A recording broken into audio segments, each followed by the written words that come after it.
Welcome, connoisseurs of fine common cardboard, to today's live stream and to this Let's Build for Nightveil Predator, where today I'm joined by my good friend and server partner and co-host, Lobert. How you doing, buddy? Hey, long time no see. Yeah, right after getting thoroughly clapped. For those of you who are watching the previous live stream, we played two great games in like super quick succession. I think they didn't even go till maybe like turn 7, turn 8, maybe.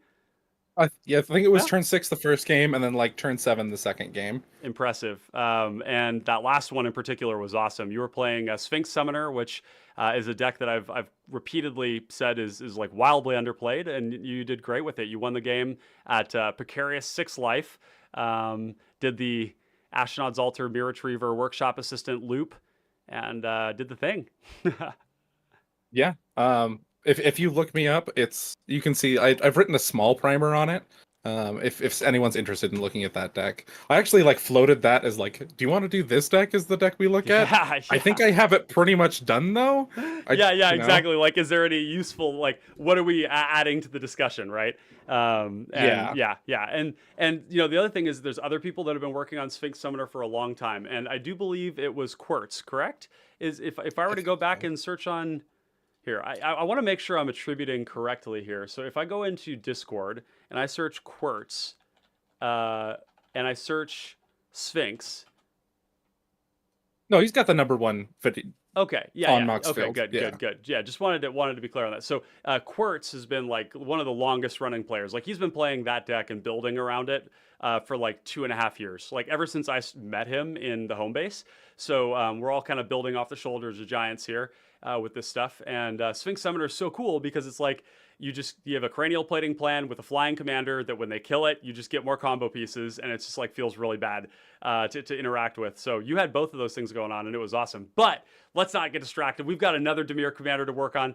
Today, we are working on Nightveil Predator. So let's hop right on into it. And Nightveil Predator is a commander that, this is not a new commander. Technically, this is a rebuild because this is actually a commander that I worked on a lot, and I've played a ton, and I've played against a ton.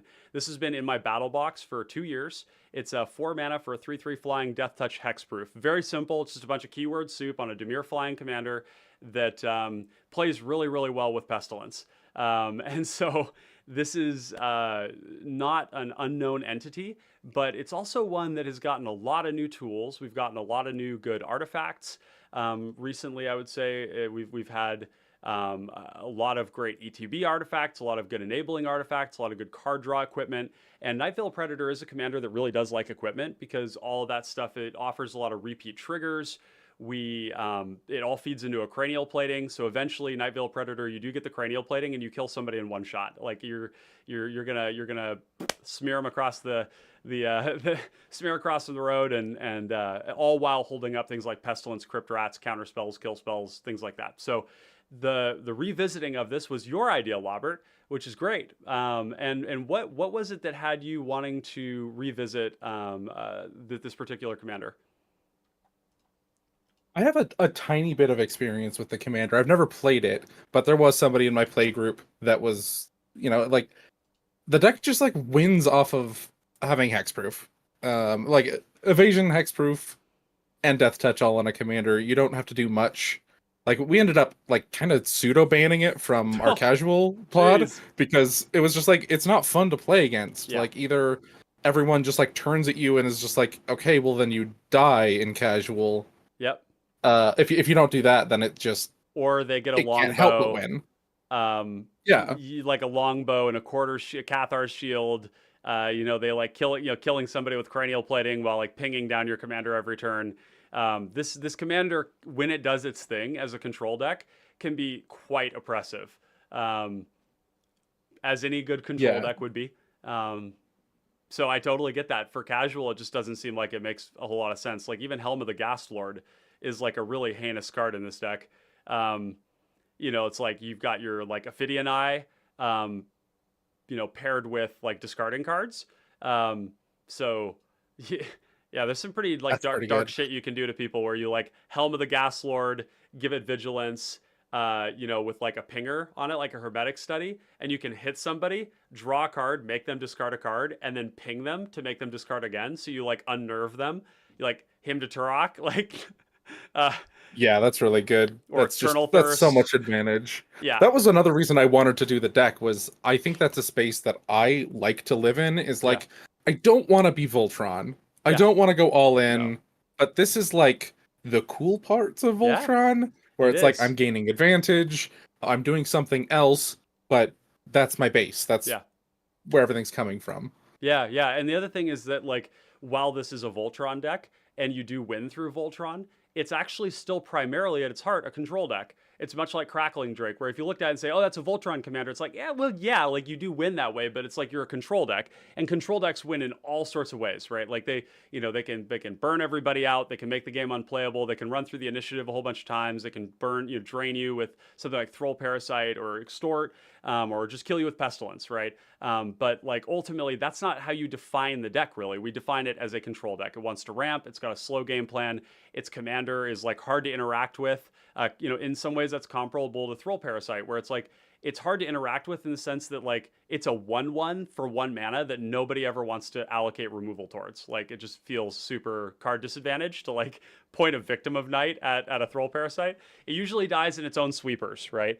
And so Nightveil Predator is in that same category, except that you just can't interact with it very well. You can counter it, or you can edict it, or you can sweeper it with some, I don't know, like a Crypt Rat sometimes can get big enough to clear a Nightveil It's Predator. mostly the mass edicts, I think, Yeah, that or a are Pestilence. able to deal with it. Yeah, But yeah, Pestilence does yeah, it. because Pestilence will Um, stay in play because of the Nightveil Predator, right? So but somebody but else's Pestilence.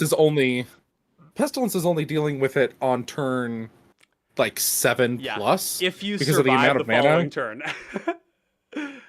Yeah, and Nightveil Predator also is gonna have a lot of answers. Like it just plays blue, so Counter spells. it's just yeah, counter spells. I imagine there's gonna be like an Into the Royal type, Yeah, boomerangs yeah, type stuff. yeah, Like yeah. We have there's a lot of options. yeah, we have like yeah, boomerang, echoing truth, that kind of stuff. Yeah. And the other thing too is like an opponent's pestilence is actually probably like to our benefit, because we gain lots of life. We have lots of life gain in this deck. So now let's look at the old list here, and we can just kind of review the ingredients. A lot of counter magic, like a lot more counter magic than we would see in most decks these days, I would say. So that's kind of a relic, I would say, of another time. Removal has become much more Primus, just because it can be deployed. It's such a flexible timing, right? Like your counter spells are different that way. Now in this deck, you have the advantage of being able to be much more proactive with our counter spells because our commander has built-in protection. So we're just like mainly worried about edicts, and that's it, right? Like resolve the commander, worried about edicts, and then go from there. So Mhm. so we can actually be much more interactive with our counter spells in that way, which is great. We also have like a couple of ways to buff, and you'll notice that many of these ways are like we have like Unexpected Fangs, Eternal Thirst, and Vampiric Link. And the reason for those ones in particular is that this deck does need to be able to. It wants to be able to attack every turn, when you're doing the control game plan, because we don't want to like block and trade our commander away. That's just never ever something we're going to do. But we need to be able to gain life when we're attacking people so that we can break parity with all the damage we're going to take because we aren't blocking and because we don't have a lot of creatures. You can see here we have 13 of them. So not a ton. It is ultimately sort of a control Voltron deck, and so yeah. Logan says, with going through these various control and mid-range decks, any plans on revisiting old brews? I just found you in Lobert a few weeks ago and got into Pauper EDH and wanting to try something new. Well, that's fabulous, Logan. It's really good to see you in chat, and thanks for joining us, and appreciate the support on both Lobert and I's channels and projects. With going through the various control. So this is exactly what we're doing, actually. This is a deck that we're doing the thing, my brother. Yeah. We're revisiting an oldie and a goodie. This used to be on the cPDH deck database. It was approved for that list when it was still functional, when Clay and I were running it. So yeah, welcome to the format. Just as Dak said, welcome to the PDH fam, to the connoisseurs. Make sure to join the Discord when you get a chance, and you can hop in and participate in the discussions there.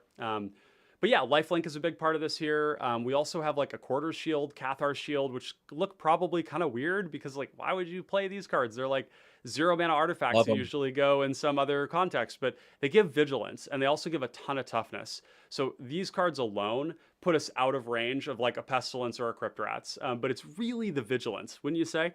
Like, that's what we're here to do. Is like attack and block with a quarter shield on the Nightveil Predator. So I don't think it's purely the vigilance. It is very much the vigilance, Yep. but I think there's a reason you don't play like Haunted Cloak in this deck. Although that could be There- correct. I was just thinking about that. I think that specifically you keep Haunted Cloak out. You do care about the toughness because that'll just make it so that your guy is a free blocker, and so he never has to block. Like if he's blocking, it's okay. I'll get one of your creatures. I'll take the rest. If that's not appealing to someone, which it probably won't be,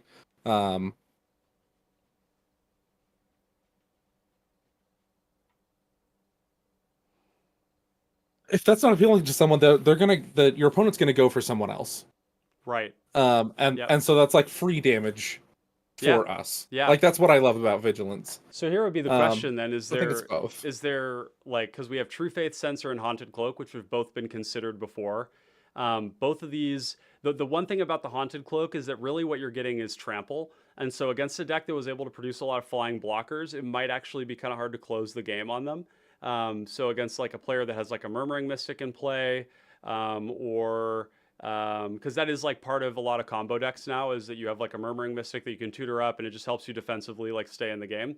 So there's a part of me that does like the idea of at least having the Haunted Cloak, but I see the rationale around the Cathar shield and not the True Faith Sensor, because the +1/+1 doesn't actually matter that much to us. We'd rather actually have toughness, right? Like the damage is not as important because we have Death Touch. So maybe we just add in the Haunted Cloak instead of the Cathar instead of one of these. I say still no Haunted Cloak. Still no Haunted Cloak. The Trample is what's really like interesting to me. I'll just say that's one of the appeals. It's really uninteresting to me. I think we've already got evasion and a lot of incentive not to block our commander, and removal, and sweepers. So if they've got a bunch of birds, we kill them with Pestilence or Crypt Rats, right? Or Echoing Decay or something. So that's kind of this buff section, which isn't huge. Only like 8 cards, right? Like these are actually like cranial. These are all tutorable. So one of the ways that I had this built before is you have like Shred Memory. Where are the other tutors at? We have we've all the classic Dimir tutors here that find us cranial plating, that find us various different things, right? Kind of like a not dissimilar from like a Tormod Ghost deck, right? Where we have like a package of things at different mana costs. But yeah, we got classic sweepers with Crypt Rats and Pestilence. We've got a nice removal suite. Much of it is repeatable with a Hermetic Study, Viridian Longbow. Just a couple of good kill spells in here. We have like Diabolic Edict because we didn't want to kill our own Sphinx, or our own Sphinx is like living rent free in my head now. Our own Predator.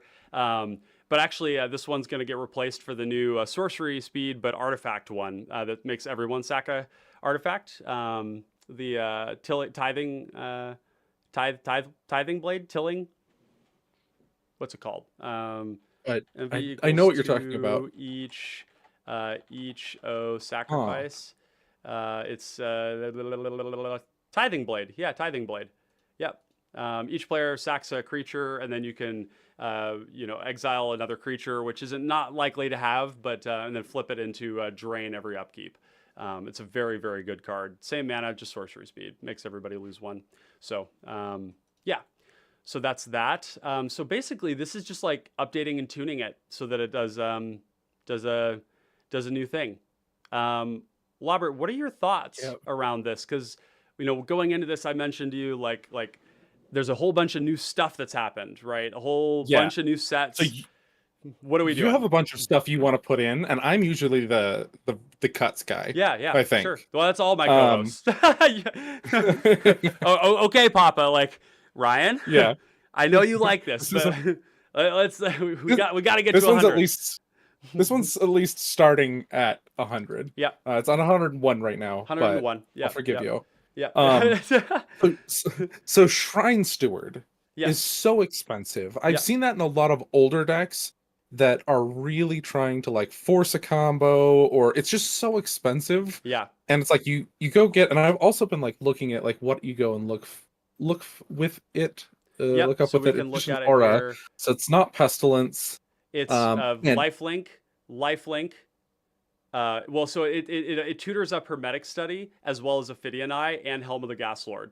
So it does have like that's true. it has and like deep freeze. So it's like it's repeatable removal, aura lockdown with the deep freeze. Although that deep freeze may not stay. We'll see. But the Eternal Thirst in particular is very gross. Being able to tutor up Eternal Thirst Yeah. and then put it on the commander and then pestilence the board, and the Nightveil Predator gets very large very quickly. I guess my problem with this deck has always been like dying. That's always been like the main concern was like dying because you just don't have blockers in play. And so these Yeah. lifelink effects play a big role. But you're right, it is 5 mana. It's very expensive. It's very slow. And maybe there's a better use for that slot. Like we could just play another 2 mana tutor. Like instead of Shrine Steward, we could play Dimir Infiltrator, and that also tutors for Dimir for the Eternal Thirst. It also tutors for Hermetic Study. Um, you know, it's just cheaper, a lot cheaper. Hmm. It just doesn't eat edicts, right? And so that's another Yeah. thing there. But I think the edict eating thing is going to be a package that I want to talk about with the sort of like a persistent specimen in particular, where we just have like a way to really easily like prevent that from happening. But I don't know if you've noticed this, but edicts have been like way on the downturn. Um, I have not noticed that. No. really? Okay. Interesting. I Maybe this feel is like my they've. own perception of things, but what do you see? I think that there's a lot of commanders that kind of demand it of you. Yeah, like a That people Bastion just enjoy Protector. playing. Yeah. Um, but like no, not like answering. People want to play like a Rakdos commander, Oh, right. and the cards that go in Rakdos are basically like you're just priced into it of like that's the card pool, and I think they go Interesting. along with enough strategies like just there's a lot of aristocrats, Yeah. and those will always just run those effects, I think. Yeah. Yeah. That's a popular strategy. Aristocrats has always been a popular strategy. Um, and really like what we're actually talking about is control. Like control of like when you play a lot of edicts, it's kind of like you're staxing. It's stacks, right? You're paying one resource to get three of your opponent's collective resources, and that feels really good. And especially because a lot of those effects are reusable, right? Like if you're in white black, then you've got cards like Stockpiling Celebrant, Aviary Mechanic, Core Skyfisher, Glint Hawk that can like pick up a card like Tilling Blade, right? To like reuse it over and over again. Or you have cards like Fleshbag Marauder or Chain Devil, Slum Reaper, Demon's Disciple that you can get back with a Blood Fountain or Reaping the Graves or Witch's Cottage or Mortuary Mire or whatever it is, right? So there's a lot of ways to get those over and over again. The only problem with them has been if we look at the meta decks that are sort of like people commonly play, we have cards like Abdel, TPI, we have even Rakdos Gut or sorry, Boros Gut being like a more popular version of that, where they just have so much incidental shit in play that it just doesn't feel very Mhm. effective. Like I'm not getting I agree. three full cards, right? So maybe Yeah. people are just still playing them, and there's still things that we need to answer. That's the tension. We still need to answer certain things, and like in our games, not the last two, but the two before that, the edicts I had in my deck were all so fucking important. you know, like game Yeah. changing cards. So you still need to play them. The variance is just high on them. So we need to have ways to protect against that, and that means incidental bodies and counter spells, right? Um, Yeah. so Some other things I was looking at was like deep analysis. I don't know if I think that the format is speeding up yeah, because the average turn for that tournament yesterday was 7. Clay said it was like 7 point something, 7.3. 7.3. Mm-hmm. Um, Yeah, this is and an I think, old card. It doesn't see a lot of play anymore. 10% of your own life total. Who's got that kind of money in this economy? and to pay 4 mana to do nothing No. on to the board, I think that's a cut. So And do we want to start by just cutting like cards that we like? Start by just cutting cards that just look really obvious is like old tech. so those were the couple that looked obvious to me, but I wanted to get behind your idea of put in all of a bunch of the 1 mana dudes that you can Okay. sacrifice for I think You know, persistent specimen looks like the first and yeah. most like obvious include here. Let's see if we can find where that is here. Persistent specimen in particular because it's a instant speed effect that we can just bring it back. This card has this card and Haunt of the Dead Marshes are like quickly becoming like these like cards that I find room for in almost every black deck I play because of how they enable everything that black wants to do. It's like whether it's edicts and making the edicts like I turned my 1/1 into a 4/2 and then I killed everybody's creatures, or whether it's protecting you from edicts, or whether it's eating like village rights or a costly plunder, deadly dispute, or whether it's like swapping it out with a tortured existence, on the clay revenant and the sanitarium skeleton. I think this one has definitely got like a home in a lot of black decks. And this is definitely one of them. Where just being able to use our mana. Say we have like Muddle the Mixture in hand, which we only play because it also tutors, because this one doesn't kill edict creatures. It doesn't stop edict creatures. So you'll notice like most of the counter spells here are able to counter edict creatures, except for a few. Dispel, the negate, those ones can't, but the other ones can.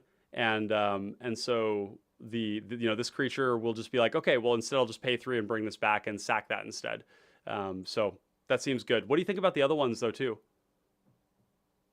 I like the skeleton. Like I think you need a few of them to be redundant.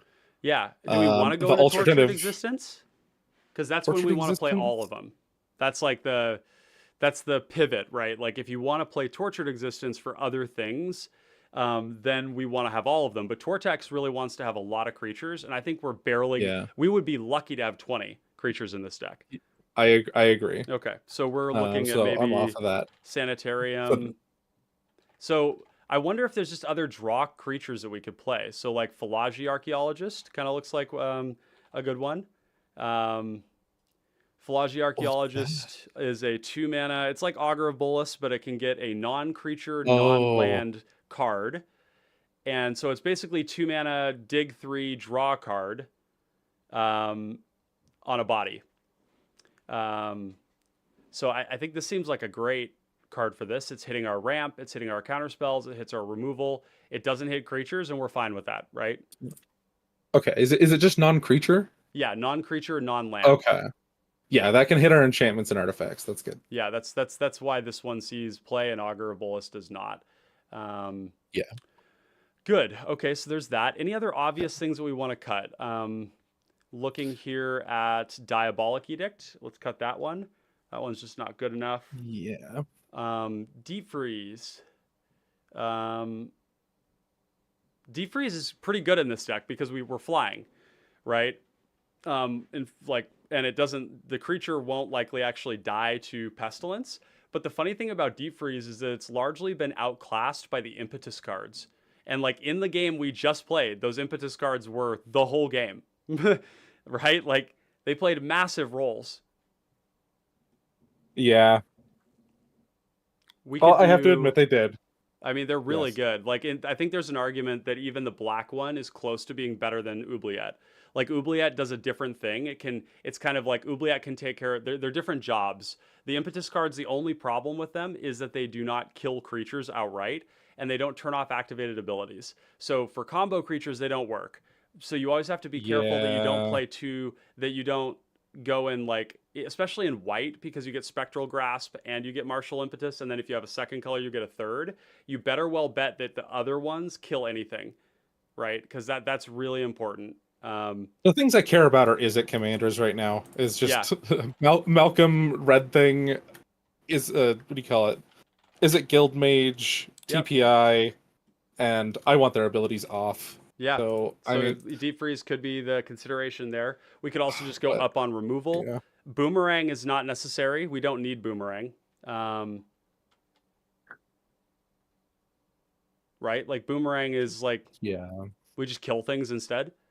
So we could take that one out, and yeah, then Echoing Decay is incredibly good right now. So we'd definitely add that in um, yeah. to removal, and then We're I gonna. So okay, I think we're gonna end up cutting a lot of draw spells. okay, because our draw spells are gonna be like even things like I think like Night's Whisper and stuff. Yeah, Night's Because I think Whisper. we're gonna play all four of the sacrifice artifact or creature spells. Oh, that's the Um, way we want to go. Okay. Yeah, so then that's what does that look like? Because this is one of the things I was going to ask you about, right? Is like these draw spells are so efficient and they do other things. Like Deadly Dispute gives you a treasure back, Reckoner's Bargain gains you life. The new one, the map one, the Fanatical Devotion gives you an explorer token. I mean, they're so much better than Night's Whisper, right? Like they're instant speed. I think so. But how do we Yes. feed them? That's my big question. How do we feed those cards? Okay, I'm gonna need you to do something. What do you need? I'm gonna Tell me. type in the search bar, Arkham's Oh God. Astrolabe. Our chat. It feeds every single one of these He's hurting spells. me. Make him You stop. have Pestilence, you have Crypt Make him Rats, stop. and you have all four of those spells that care about it. You have Cranial Plating. It's the deck. Jesus Christ. He makes such a compelling point. Yeah, I'm so like threatened by this. So, and I'll tell you guys why. I'm memeing, but Arkham's Astrolabe is a card I consider to be quite bad in most decks. And the reason I say that is because I see it in so many decks where it doesn't belong. This card is constantly slammed into decks because people in Pauper are like, oh, that's banned. I should play it. Now, the reason it was banned is because you could play 4, and because you have 60 cards in your deck. We have 1, and there's 100 cards in our deck. Now, there's other reasons to play it in this deck that Lawbert just made a very good case for. Even the mana fixing is not nothing, right? But in so many cases, it's like, are you flickering? Because if you are, then it's an infinite mana outlet, right? Or infinite flicker outlet. You flicker with ghostly flicker, and then you can draw your deck, right? Okay, cool, fine. Even then, it's like I would still prefer you just played a Seagate Oracle, because Seagate Oracle also draws a card, but it blocks, right? So I'm just not a huge fan of this card in general. Maybe here it makes sense. Because it's like replacing Night's Whisper, it's like fixing our mana, it's just a turn 1 play, and we can sacrifice it, which is the synergy that I think makes me feel more into it. Now, here's another question. Maybe we make slots by being less of a tutor deck and like a toolbox deck. Maybe we just draw a lot of cards. What do you think about that? I mean, Like, that was the I think immediate direction I started pushing you towards of like, yeah, is Shrine Steward worth it? We need to be more efficient. We're going to be drawing like spend the mana drawing the yep. cards at instant speed. So Trinket Mage seems like a really good fit for this because it's a cheap body. It's finding us a land. It's finding us like longbow. It's finding us like it Yes. can find card draw too. Like we might even put in something like Witching Well might be a good one for this, just because you'd like in a control deck to be able to hold your mana up and then use it to draw cards. So early on, you're like fixing your land drops, and then maybe you say, okay, nothing happened. I'm just going to draw 2, which is quite nice. So stuff like that could be in here too. But Trinket Mage is just a very good card for the deck. But Shred Yeah. Memory and Muddle. Muddle does not counter things that we mostly care about, which is concerning. And I wouldn't hate getting rid of it. It finds Cranial Plating. Yeah, that is true. Uh, Shred Memory does as well. Is there one that we like more than the other?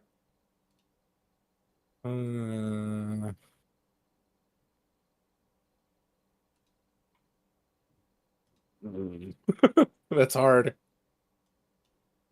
Mm-hmm. Yep. Drift of Phantasms. What is this one hitting? This hits Crypt Rats. It hits Oubliette, Parasitic Impetus, Deep Freeze, Psychic. It hits I wouldn't pay 6 for any of those spells for sure. no, not super excited about that. It does find Ophidian Eye. It does find All right. Academy Wall. Um, But I mean, if we're choosing between them, both of the 2 mana tutors go look for Goggles of Night. yeah. Okay, Shield Wall Sentinel's an easy cut, right? This I is was looking at that one too. This Yeah, one yeah. finds Academy Wall, which is great. It finds Pneumatic Wall, which is great. But again, very expensive, like 9 mana, 8 mana, or 7 mana and 9 mana. It finds Drift of Phantasms. Also, like, holy shit. Are you going to go Shield Wall Sentinel into Drift, into tutoring for something and playing it? Good luck. So yeah, Shield Yeah, Wall that's Sentinel never goes. happening. Now, there was a time when this was actually just a very slow deck, but I think we can actually be a bit, it's not about being faster, but like we're going to be online more often. Shields shields need to be up as Yeah. soon as Yeah, possible. right. We want to get into our commander quick, and we want to start doing stuff, right? So I think we can do that. Dispel also, I kind of want to cut this card. Dispel doesn't protect our commander. It is 1 mana, but it's like it's not protecting us from edicts. We need to make our interaction as generic as possible. Yes. And we have better. So here's the other thing. All this artifact stuff can feed into cards like Disruption Protocol or Ice Out or these really good counter spells that are just like 2 mana, just counter anything, right? Like that's what I've always wanted the deck to be. So even Negate could come out. Muddle the Mixture could come out. So let's just try cutting Muddle the Mixture for now and see how that works. Mirror Shell Crab I have in here because it is a body. But I think this one could be upgraded as well. What do you think? Uh, I haven't been big on that card. Yep, it has applications that are mostly, in my opinion, good for combo decks. So like Mirror Shell Crab, when you're playing a combo deck, can counter the activation on a Relic or a Tormod's Crypt or a Nihil Spellbomb. And a lot of times when people are facing combo players, they don't hold a ton of mana up. So they're not actually going to have mana to pay for the crab. That's where it feels like the best. You're playing Ghostly Flicker deck and you counter their activation. But outside of that, not super into it. 7 mana is a lot for this creature. So let's cut that one too. Academy Wall is going to start to look kind of funny because we're going to have a lot of artifacts in the deck. So we could cut that one too. I agree. Yeah. At least in sideboard for now. Drift of Phantasms, I think can go. Pneumatic Wall can like pick up counter spells and stuff, but I think we just want to draw cards, right? We just want to have like we care more about a card than Yeah. I think a specific card. Yeah. Yep. I have Mold Drifter in here. This could also potentially be just like something else because it is very expensive to actually get the body and draw the cards. Again, a lot of the things in here were prioritized. Slow. It does feel slow, right? Like we could draw cards much more efficiently with something else. Yeah, I might play something like Cloudkin Seer over Mold Drifter in this deck. So let's just cut it for now. Yeah. Okay. I like Seagate Oracle. I like these cards that draw cards. They're a speed bump. Yeah. They can eat edicts. They just do so many different things. They're very modal without looking like it. Okay. Because this deck is a weird, messed up, just walls and flyers deck. Yeah, it is. Yeah. Ophidian Eye is another card I'm kind of looking at here. 3 mana, draw 1, 3 mana, draw 2, 3 mana, draw 3. At the point in which it draws 3 cards, it's as good as a Secrets of the Golden City, but very slow. Oh, no. It hurts my heart. Yeah, I don't actually think this is very good here. Helm of the Gas Lord's a different story because it's actually like a lot of those things all together, but more, right? But Ophidian Eye, like, what do we... Even like Goggles of Night. Like, wouldn't we just rather like cards that just draw cards? Or maybe like Pirate's Hat could be another one. It feels like those cards are like the point of the deck to me. Like really? But they don't even like draw cards until we have Nightveil Predator, right? I think you know the answer. I think they're going. These ones... that's the sacred cow we're slaughtering today. Yeah, it is. We'll take turns, you know, it's okay. We don't all have to bear the burden alone. That's why we have good co-hosts on this show. we gotta bear this burden together. Ramp, I wouldn't hate having a teeny bit more, or maybe even focusing on having a couple more of these that also become bodies. So like I would really love to have we don't have Everflowing Chalice, but we have Trinket Mage. That seems that's wrong. The reason that I probably took it out is because it's such a pip heavy deck. Which is part of the Astrolabe helps with that. Yeah, there we go. I think you really do want to have actually no, it's never been in the deck because it's not tagged. All my cards are always tagged. Everflowing Chalice is one of the best mana rocks in the whole format, and the fact that you can get it with Trinket Mage really just like accelerates you into a whole nother stage of the game. If you can ever make this tap for 2, it's like you skipped turns. It also kind of means like you can just cast all your spells. This is very strong. So Campfire, just to gain life. The part of it where you Having recast your commander doesn't matter at all because our commander just doesn't die. That's the game plan. yeah, But the life gain alone, I don't think is good enough to do it. But you know what? Lembas, Candy Trail, those cards are actually like I've been playing a lot of these cards lately. Lembas in particular is just an excellent spell. Two colorless, doesn't care about colors that you're paying here. You scry one, draw a card. Later on, you can sack it to draw three. When you sack it, it goes back into your deck, which might actually give you like more food later on to sacrifice. If you draw it again, then you're going to dig another card deep, right? And then you can sacrifice it again to something else. What do you think? A little bit of extra I life th- gain. I think it does become necessary to play a couple of spells like that when you do play the 4 So let's just get those second in here, artifact draw right? 2. Let's just get these in here and we'll figure out how to make room for them. Reckoner's Bargain, Deadly Dispute. We've got the new Fanatical Devotion. Are you talking Costly Plunder? Yes. That's the one Fanatical that Offering. is. Oh. Oh, yeah. Okay, cool. Draw. Okay, cool. And then Costly Plunder is the iffy one. Yeah, That's I the don't fourth know one if we're necessarily going to need that one. I feel like we could probably find a. We'll have to see. That one is also Fanatical Offering, also is a buff, right? It has the map token, which is going to put a +1/+1 counter on something, hopefully. We have Winged Words, which is good. A lot of these draw spells are like very slow and conditional, like treating Infernal Idol and Bonder's Ornament as like reliable draw sources is not a good idea. So we are going to want a lot more here. Even Treasure Cruise is kind of looking like it's kind of like, what are we putting in our graveyard? Is there other stuff? I agree, because the stuff, our enchantments stay on our commander. Yeah, there's like our permanents are like, if we play a lot of these, then maybe we do get to do the Treasure Cruise thing.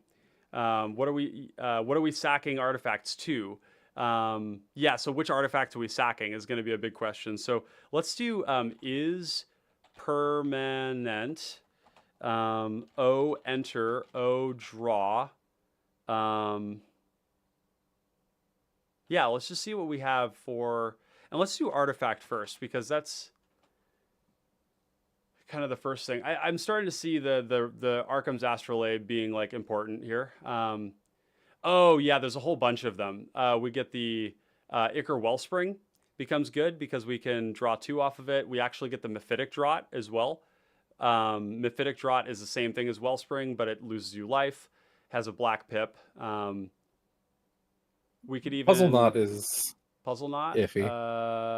I probably would skip that one. Yeah. Yeah. I think we do.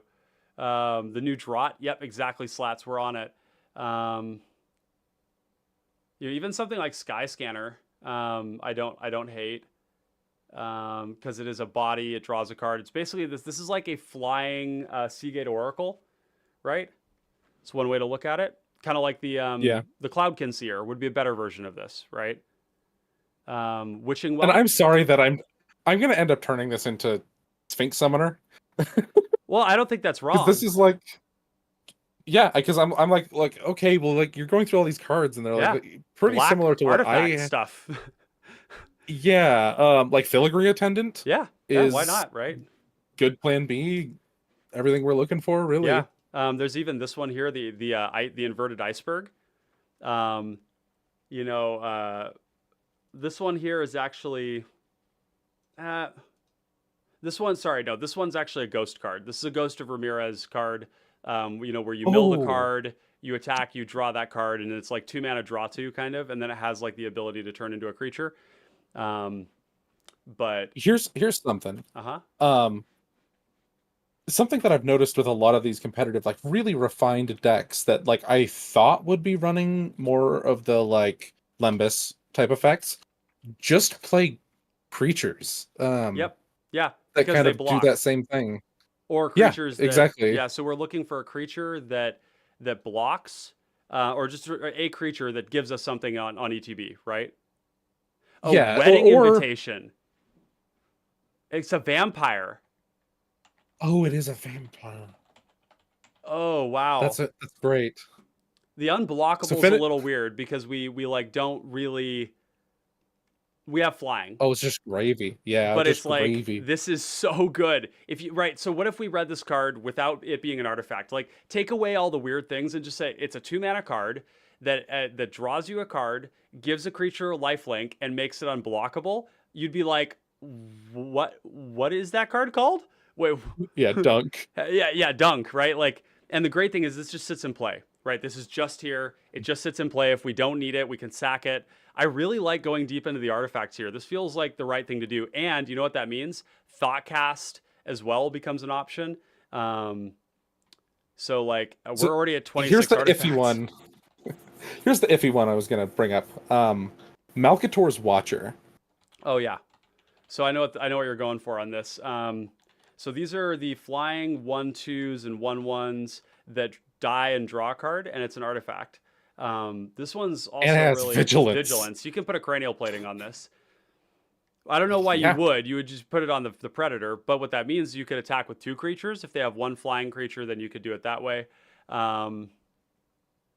It also means like that you could have an early game where you go Malcator's Watcher, you know, like you like turn 1, you know, Arkham's Astrolabe, turn 2 Watcher, turn 3 Bonder's Ornament, turn 4 maybe you don't feel safe to play your commander, you just play Cranial Plating, and you're like, here's my 6/1 flying vigilance creature that draws a card when I die. Would we prefer to have something that draws a card when it enters? My thought is yes, and I think we But can. it's 2. But it's 2. Right. So It's so good at 2. let's And I put think this one under sideboard, and then let's go on that same line of reasoning. Let's go to here, and let's do MV equals less than or equal to 3, and then let's do creature. Is permanent isn't relevant here. Something like, and we don't want to lose life as much as we can. ideally, we don't want to do that. We can't really afford it. I think Phyrexian Rager is only 1, and that might be okay. But like Tomb Raider, like the fact that these have flying is actually like their power doesn't matter. They just need to be as cheap as possible, draw a card, and that's it. Now, here's the other question. If the main goal is to actually, okay, here's the thing. If the main goal is to eat edicts, but we're also playing all these sacrifice cards, then why not just play the Clay Revenant and the Sanitarium Skeleton? Right? Because they are also enabling those things. Sure. Oh, well, all of the above. I think we need to pump up the creatures, make the deck more defensive. I think I really want that Malcator's Watcher in the deck just because it dies so quick. You get your card. It blocks. You think you're getting, so you're basically saying you are going to get your card. Because what we're saying here is like when I'm mentioning like Tomb Raider or Cloudkin Seer, I'm saying I like to get my card. I want to guarantee my card. But what you're saying is like, Ryan, you're gonna get the card. It's gonna die. So you play that on turn 2, yeah, and it's probably gonna die turn 3 or 4. That's that you get the card at the same time as Cloudkin Seer or something. So let's say there's actually a number of these that do this, and that when they die, they draw a card. There's actually a functional copy of that Malcator's Watcher. So let's just add it. But we also, Guildsworn Prowler is another interesting one, but this one doesn't draw if it's blocking. The Death Touch is nice, Filigree. but Filigree Familiar does a lot of those things. It's a lot of good things all at the same time. We also have Artifact, gain life, draw. This is the one I was looking at. Palace Familiar. Same card as Watcher, doesn't have Vigilance, not an artifact. That's a lot worse. Not having Vigilance? And not being an artifact. I value that pretty highly. Yeah, that's true. Filigree Familiar does gain us life as well. Are there any other ones? Because I count on us. Surveilling Sprite. I count on us having cranial plating a lot of the time with 2 tutors for it. Yeah. And cranial plating is only one plan. Like a lot of times when I would play this deck, you would just get a Pestilence and it never goes away because you have Nightveil Predator. And so you're the black player with counter spells that has a Pestilence in play. I don't know how many times you lose with a Pestilence in play that's just like not going away. I Yeah. think that my research tells me not often. So okay, so let's do Filigree Familiar and Malcator's Watcher. Um, those are the only ones that there's like Jeskai Sage, which doesn't have flying but has prowess. I don't think the prowess is important to me. Um, but there's other options: Palace Familiar, Surveilling Sprite, and even the Kingfisher. Oh, that's 3 mana. So it's really I think yeah. those the ones that the filigree and the Malcator's Watcher do enough other things too that I'm convinced on those. But otherwise, I agree with like Cloudkin Seer and Yeah. like we would rather have it on the front end We could play Palace of a lot of Familiar and other things. Surveilling Sprite as well if we decided that we were going to go into Corrupted Conviction, and or maybe if we were going into the Deadly Dispute and we wanted to go even deeper into that realm of like sacrificing things. It is pretty efficient, right? Like Palace Familiar or Malcator's Watcher plus Village Rites is 3 mana draw 3, but it also had a Yeah, it body. does. Yeah, it just adds some variance to our deck. Right, like having village Um, rights and not having a creature to sack could feel bad. But like I would prioritize that over cards like Behold the Multiverse even. yeah, Behold the Multiverse is I think also getting phased out for just being freaking 4 mana. Yeah, it's a lot of mana. Let's try these as well. We'll just throw these in and let's see if we can like kind of build around that because it makes our commander like not gonna die to edicts, which is huge. They're drawing cards. And they're blocking, they're just doing a lot of other things, right? So let's take the Behold the Sure. Multiverse out. Siphon Mind. Um, Sadly, it's a it really might good be a card. cut. I play this in mono black because your card draw is limited to draw twos mostly, and so this is good for that reason. But Siphon Mind is also like a lot less like the card discard on it. The discard on it, literally just ignore that, right? It's a 4 mana Yeah. draw 3. You do not play mass discard cards in this format unless you are like it's not a good idea, right? You just don't want to strip everybody's answers from their hands when there's combo players, right? That's the way I look Yeah. at it. If I'm a combo player, I'd love to discard everybody's cards. Decks like Baleful Strix, Possessed Scab, Abdel, Iron Throne, those decks, they're taking on the world anyways. So yeah, discard everybody's cards. Do it. Because it's 1v3. So But Siphon Mind? yeah, also none of people's answers get pointed at Nightveil Predator. No. So I think cutting discard. Yeah, I think cutting discard is pretty good. Yeah. Okay. So let's do this here. We're gonna go creatures and draw. This is also life gain. Um, do Malcator's Watcher here is creatures draw.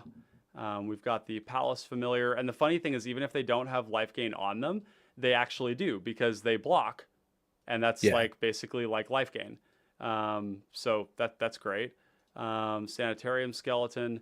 You know, if we end up like creature heavy enough, we might actually find ourselves wanting to play something like Tortured Existence, depending on what the cards were. If we had something like a spread where we have like really good creatures and really and fodder, that's when Tortured Yeah. Existence becomes good. Where you've got like a black deck that has like Clay Revenants and then it has Vicious Battle Ragers, and you're like, yeah, I'll swap that one out and I'll get the Battle Rager. Right, that's when it feels good. When your deck is all creatures that you kind of like, that's not a good home for Tortured Existence because then you're like, do I swap a Chain Devil for a Vicious Battle Rager? Sure, I guess, but like doesn't feel amazing, right? You kind of want both. Um, so okay, and then what do we got here? Did I put the Echoing Decay in here? I did. Good. Echoing Decay, Yeah. just super important right now. And it just kills all combo creatures, kills like these go wide decks really effectively. Yeah, okay, so we got both of those in there. Go for the Throat, Grasp, Victim of Night. Grasp does not kill Dargo. That's one thing I've been noting lately. So I have been actually in like 2-color decks. I have been playing a little bit of like Doomblade and Terror even. Oh. Because the combo creatures aren't black. Most Yeah. black creatures are not doing commander damage. Hmm. So I have actually been playing a lot of Terror. I I've thought you've said that before, and I thought about it a long time, and I've just been like, while I think he's right, I can't do that to my deck. Yeah, yeah. Well, But Terror is a very cool card, but yeah, Doomblade. I just don't find that these don't kill things in ever in a way that is game ending. Sometimes I look at it and I'm like, oh, okay, this pod doesn't have as many good targets for this, and then like in that last game, I just looted it away with a blood token. Um, yeah, you will find a target for it. Um, but it's still killing like the big threats. The only thing this doesn't kill is like a real Surreal, and a Passageway Seer. That's really the only ones that I could think of where I'd be really concerned. Maybe a Glitter Fang. There's not like a ton of, mm, I don't know. Yeah, so I think they've been fine for me, and we've got a lot of other spells in here that can kill anything, right? Um, okay, Ramp. This is all looking pretty good here. Lantern of Revealing is actually going to come out. I don't like that card very much. Um, good, good. yep. Oh, okay. Let's actually do another thing here too while we're at it. Are you Lobert on Moxfield? Yeah, Okay, I need to find you. We're gonna make you a co builder here, and for some reason I'm not following you. It doesn't make any sense. because I transitioned over here Oh, fairly I am. recently. Oh no, you need to follow me, and then I can do it. Oh, Yep, yep, yep, yep. Once you follow me, then uh, I can add you. I'll figure it out. Cool, There we go. cool. Do a little reload here, and then we'll add you, Robert. Great. Cool. All right. 10 counter spells seems like a great place to be. I like this number. Um, Siphon Mine still showing the deck? it is. Let's get that out. Um, even Helm of the Gas Lord. Is this a card that we care about? This is actually kind of like Ophidian Eye, where we're paying like 4 mana. It's it's it's discarding one player's cards, which is actually better than each, in my opinion. Um, it's giving +2/+2. It feels very slow, I mean, if we cut the Ophidian Eye and the Gargles of Night, that has to be coming out too, I right? feel It's like. one more mana. It's even more expensive. I think let's do it. Let's slaughter the sacred cows. This is a new. It's a whole new world. We're taking this into new territory, folks. Ichor Wellspring. Did we like that one? Um, It's like turning on our Metalcraft affinity type stuff. It's um, it's let's say drawing us a no. card. We can sack it. Mephitic Draught's the same thing. I say cut both. You say cut both. I you're not cutting Wedding Invitation, are you? No. Oh, okay, good. Wedding Invitation is going to go under life gain as well. We've got 14 creatures currently, which actually feels like a pretty good number. Is Um, Winged Words, is Winged that bad? 2 mana draw 2. I think it's When is it actually, 2 mana? well, when we have our commander in play. Like Or, that's like turn 5 it's a draw 2? but if you look now, we have Malcator's Watcher, Palace Familiar, Sprite.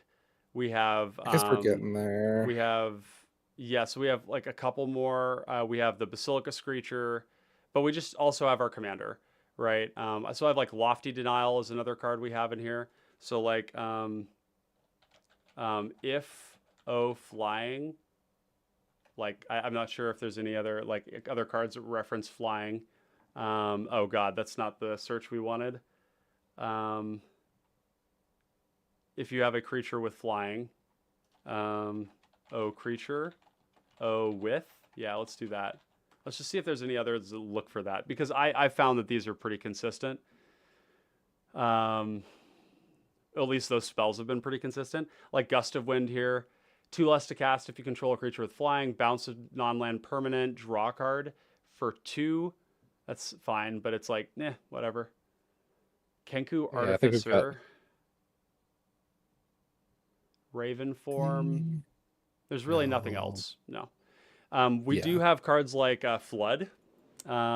Speaking of flying related stuff, um, Blood. Ceremonial Knife is starting to look like another card that's like really weird. It's like very inefficient. You can sack the Bloods to our artifact Yeah, we sack can. stuff, Yeah, that's which is true. like cute. It's cute. It is cute. I think I we do know the like answer. the yeah, that one I'm not sure about yet. I think with Because the we've got network terminal. that's true. I'm like looking for like what's our looting package look like? Network terminal. We have. Um, 'Cause it looks like those are the two. Let me just take a look here. Set LCI. Let's just see if Yeah, the there's knife anything might from be this set that bad. we're missing. Um, Something like Captivating Cave or the what's the other one? Cave of Temptation is actually not bad in this deck, is it? Because this is like those cards feel shitty when you like spend all this mana to like put counters on your commander and then it dies. They're bad. So okay, it's Because just you we're can't cast your commander with them in the first place. that's a good That point. Well, you can, but it's like not what you want to be doing. yeah. 5 mana for your commander. Yeah, that's a good point. Yeah, it's not casting our commander. We've got Ezra. Welcome to the chat, friend. Good to have you here. Thanks for joining us. Our Dimir Infiltrator and Muddle the Mixture in the deck as additional cranial platings. So we're actually kind of going down on those cards. Again, this is a control deck at its heart. And one of the more awkward things about this deck is when you have like the pieces that make your Voltron good, but like you're dying, right? Like what we're doing here is we're saying like first things first, let's not die. We're going to kill our opponent's combo creatures. We're going to draw a lot of cards. We're going to have creatures in play that when they block, they draw us cards. We're going to have creatures in play that we can sack to draw cards. We're going to have a lot of artifact synergies. And we're going to draw more cards in general. And eventually we're going to find our pieces that are going to win the game. And they might be Pestilence, might be Cranial Plating, might be a whole bunch of different things, right? It could be like having a Pestilence in play with an Eternal Thirst, right? Like, but again, just like a little bit more of like the generic Dimir good stuff. The cranial plating, we may still play some tutors for it because it is so good, but we'll just have to see. We got a lot of cards to make room for, right? I What think I about? am Oh, I'll greedy. buy what you're selling with ceremonial knife. Yeah, it's expensive, dude. It's three It mana to is. make a blood token and power. Like, what are we Yeah, discarding? There's no it's graveyard synergies. Uh, yeah, I'd almost rather unfortunate. play like the Goldvein pick and ramp. You know, yeah, That feels bad too. I know it does. Yeah, greedy freebooter. What do you think of this one? This is not drawing us a card, but it is giving us a treasure and it's scrying when it dies. So it's kind of like the other ones, but it's only 1 mana. Um, Um, oh, we got to play the Cataract into I'm, the Necropolis. Just get that shit in there. Hook me right I into my veins, dude. I think it seems all right. Yeah, like maybe sideboard it for now. Just kind of like get it in our headspace. Yeah, Um, in case we're that desperate for those types of it does effects. unlock fast starts. Like the fastest start that you could see would be like turn 1 freebooter, turn 2 arcane signet, sack it at end step with village rites or something, and then turn 3 like playing our commander, right? Like with mana up. Hmm. So that is Yeah. interesting. Um, what else do we have here? Oh man, a Rozka Puzzle Door. What do you think of this card? What are your thoughts here on Puzzle Door? I haven't read it. 1 mana artifact, pay 1, tap it, sack it. Look at the top 2 cards of your library, put 1 into your hand, other into your graveyard. So it's still a 2 mana. It's a bad strategic planning, but it's on a permanent, and we get to discount it over multiple turns. Card's gonna go in TPI. I'll tell you what. This card's just like very interesting to me for those reasons. It is Uh, strategic planning on a permanent that only goes 2 deep. It's also equivalent to uh, it's like a consider a little bit or so I sleight want of my hand. artifacts. I want my artifacts to give me the card either when they die, like I'd be more apt. Like on I really ETB, want to, yeah, either on ETB or like, because we can't sack this profitably to our other stuff. Which we should be yeah, real. We only have 3 cards right now that sack artifacts to draw cards. I want that fourth one in there. You think Costly Plunder? Okay, I think Costly Plunder. I think cool. we go as all in as we can, I do and like Puzzle I Door don't like that for card. another reason. I Okay. really like that with 1 extra mana, we can go and get another card. The fact that we can just like do this as a curve filler, like we have like 3 mana up and we have 2 for our counterspell, and then we just go, okay, take that extra. We're gonna go look for another card. It keeps that velocity going. Um, that's one reason I really like it, and I think that it's like fairly playable. But I could see it not making the cut because we can't also sacrifice it. Right? We might prefer to have like a Ichor Wellspring or a Mephitic Draught. Although Mephitic Draught should Hmm. probably not go in for the same reason that the Night's Whisper doesn't. Just the life. Yeah, yeah. That seems all right to not have the Mephitic Draught. I think I'd like the Ichor Wellspring though. Yeah, Ichor Wellspring I think seems great. Well, let's put the Tithing Blade in here too, by the way. This is another thing that Oh, we can absolutely. sacrifice. Yeah, this is amazing. Oh, It's really good. Yeah. very good. Um, oh, Waterwind Scout is actually kind of interesting. It's another one of these like ETB draw cards, kind of, except that it's on a map token. And the map tokens are actually really good in this deck, right? So this is a body that's potentially drawing us a card or filtering while making our commander bigger and also offering a token that we can sacrifice. It's 3 mana. That's the only thing. Yeah. I don't know about that one. I'll put it I in think I'd rather sideboard have. as I think like I'd rather have like a Cloud Conceer. a Cloud Concealer that just draws the card.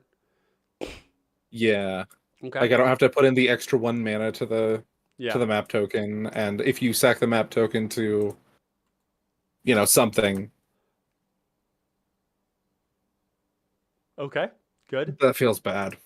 Yeah. Anyway, All right.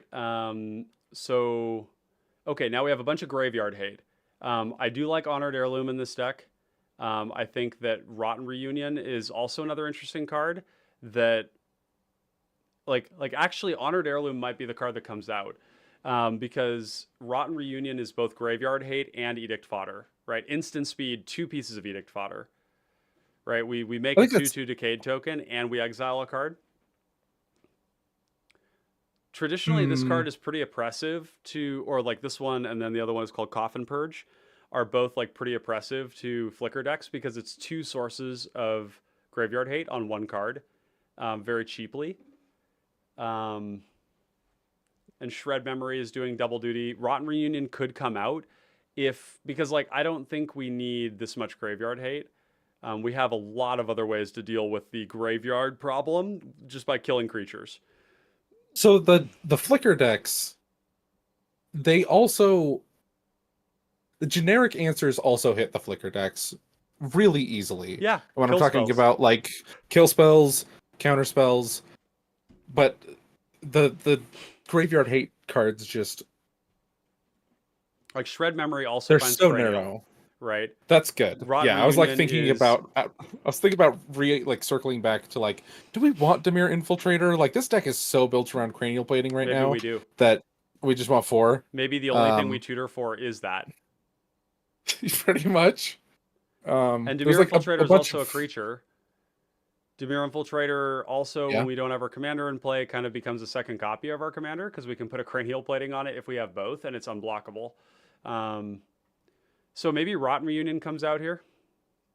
Yeah, I think that's the case. Bajuka Bog is normal. Heirloom is like not my favorite card right now. Um, Yeah.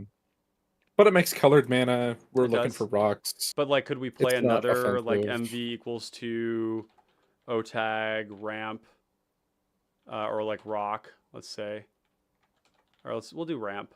Yeah, let's see what if there's another 2 mana rock, like maybe charcoal diamond or There's also Guardian Idol, but the fact that it makes a body, which is cool, but it's also colorless mana, and colorless mana is not that great for us. Yeah, I'm already feeling guilty about putting Mhm. what do you call it? The chalice in the The deck. chalice, yeah, the chalice does feel weird. I would, I yeah, definitely feels weird. It- yeah, if we ended up cutting that, just like I guess this is why we didn't have it in the Like, deck. That'd be fine. in what reality do we just not find a longbow? The reality we have a longbow. Um Yeah, or we need mana. if we need mana, we can always find a Um land too. There is yeah. that. And we can find Astrolabe. Or Astrolabe. That's true. Yep, you can get Astrolabe if you just need to, like, I don't know. It wouldn't be not often going to be my pick, but yeah, that's a possibility. No, it's Um, just I think the Astrolabe just contributes to Trinket Mage never misses. But you don't actually go search for it like right. ever. There's like prize statue, which would be which is kind of like a mana rock, like one time and then another time while giving you things to sacrifice. I But think it's that's a little too far. We don't yeah, have that many things that sack artifacts in the deck. no. And then Ornithopter doesn't really work here because Ornithopter dies to our sweepers. Right. Although Ornithopter is like, there really are only two sweepers in the deck currently that actually hit Ornithopter, Crypt Rats and Pestilence. And if you're doing those things, you don't care, right? So how different is Ornithopter? I guess it's pretty different because it costs two. I was gonna say from something like Pilgrim's Eye, Oh, but it's very different yeah, because being we able are to we play our want to play our commander on commander 4 on or 4 on or 3. 3. I mean, 3 is nice because it helps us get a little under the counter spells. Although I don't know in what world counter spells are allocated to the Predator, really, these days. Counter Who spells are knows? not used that way. They're just not. I mean, TPI sometimes could, but like, I don't think Predator is really TPI's problem either. Like, they're, well, I kind of The maybe because you can't target it. I think they can count on us winning so slowly that Yeah. they can just see us coming. hmm Um, So maybe Ornithopter is where we want to be. It's Edict Fodder. It's come down turn 2. It's making mana of any color. It flies, so like you can put a cranial on it, which is not likely to happen, but it is a thing we can do. I don't hate it. Um, there's also Flywheel yeah. Racer. This one's kind of a card that I've been really into lately, but I don't think this is the right home for it, huh? Because we just No, don't we have don't have enough the creatures to creatures. turn this on. So it's not really ramping us consistently. And then the other card I'd see would be like, what's our white black balance? We are at a 36-32. So it's about 50-50. So whether we took Sky Diamond or not is one question. I think we can cut, in Infernal Idol's kind of a funny card in this deck too. Because again, it's another thing that like loses us life, right? Um, Yeah. So we could really slim down the rocks, right? Even though we're a control deck, we could, take Infernal Idol out, maybe Honored Heirloom, and put in the Night Sky Diamond and Charcoal Diamond. I mean, Infernal Idol only makes Mm, black mana, which is kind of interesting. I think that warrants cutting it just as like a start. my Um, my being a guest on your show is kicking in where I'm like I'm on board for the cuts, but we're not at 100. So no, we aren't there. so We're not there at all. Um, also charcoal diamond and like the diamonds, not my cup of tea. Yeah, I mean they're cheap, right? And that's like part of it is sometimes your curve on your ramp is what's more important, right? Like, because a 3 mana rock isn't actually functionally changing how fast we get our commander online, and I think that's like something to consider.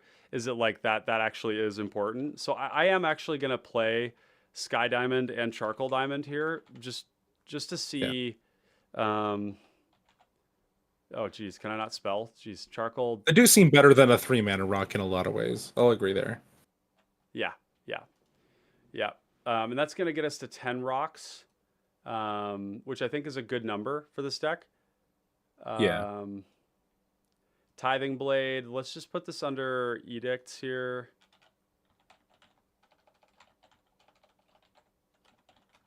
And then we've got Ichor Wellspring for draw. What do you think about Witching Well? I've I've had a hard time playing A that lot of card people really myself. don't like this card, and I seem to like be like on the opposite side of the fence of like most people when it comes to this card. Um, it's done so well for me. Early game, you run it out, it fixes your draws. Late game, you crack it to draw cards when you don't have anything else to do. And the cool thing is, this deck is interesting. A lot of decks don't like to actually tap out on end step because they're like, well, if I tap out, I can't counterspell. What are we counterspelling at instant speed that hurts our commander? That's all that we care about. So we actually can just pay 4, draw 2, and tap out, right? If it's end step, comes back to our turn. If you do that in TPI, maybe they kill your pinger, right? They do other things too. And late game, when you've got lots of mana, you top deck it. It's basically like an expensive Behold the Multiverse, right?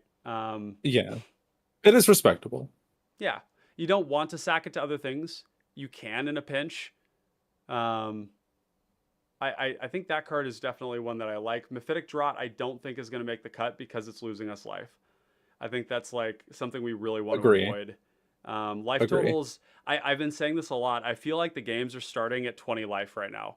Um, and I think that like the games we just played were a great example of that. Even though we died to combo both games, life totals were precariously low and they were running down fast.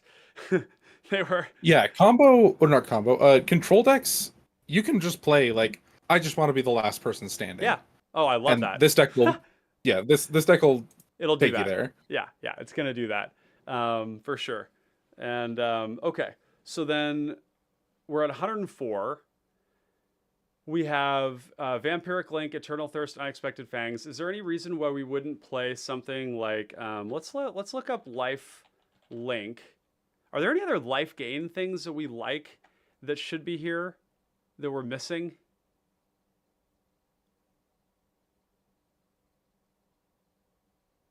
Like, I mean, there's Cartouche of Ambition, which is kind of like, I mean, Vampiric Link is here because Vampiric Link is also a removal spell. Um, Vampiric Link, if you put it on a non-commander creature, you're going to lose the Oh, life and then you're going to gain it back. So you can put it on like a Gurmag Angler. Like that last game we played, I could have put it on that huge, the huge dog, um, the 8-power dog. Um, oh yeah, filled yeah, with madness. yeah, It ended exactly. up being a freaking 8/7. 8/7 goaded monster that could discard up to 12 power. Yeah, disgusting.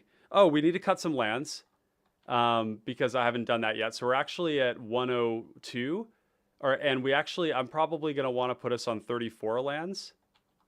Oh, a perilous research is functionally a fifth. Oh yeah, Um, good call, good yeah, call. Also, by the way, I'm adding Troll of Khazad-dûm and Lorien Revealed. I I was wondering how long that would take you Oh really? Oh because my I was like god. 37 lands. What Yeah, is this? yeah. What is this? Right? What is this madness? Madness? Yeah, that did take Since a we've long got time. we've got We've also got some weird, um, like mana base with like we need Obscura, like the sack lands. Um, got Dismal Backwater for sure. really? The gain Astrolabe, sorry. Oh, because of Astrolabe. Uh, yeah, that's just one of the concessions. Okay.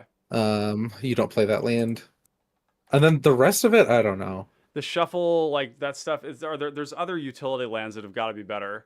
Um, like the Necropolises are great. We could play the draw lands, like Lonely Sandbar and Barrenmoor. Baronmore, I don't yeah, hate that. maybe. So yeah, those are. Or what about the Phyrexian ones that draw? You can play them. You can have your cake and eat it too. You can No, play them out. You don't like those ones. I hate those. I play those ones in control decks because in the late game, like they've already done their thing. They were a land and now they're Okay, a card, right? So which I'm is usually playing decks that the commander's getting removed constantly, and I need to change my thinking because the commander's never being removed here. yeah, right. It's just So not. the sack lands are maybe a lot better than I give them credit for here. Yeah, I think that's kind of my thought on this. Are they? I think we've hedged enough by reducing the amount of life loss that we take, increasing the efficiency of our draw. Um, I think we potentially don't. So the storefront It's just being theater, concerned about snow now. yeah, mortuary buyer.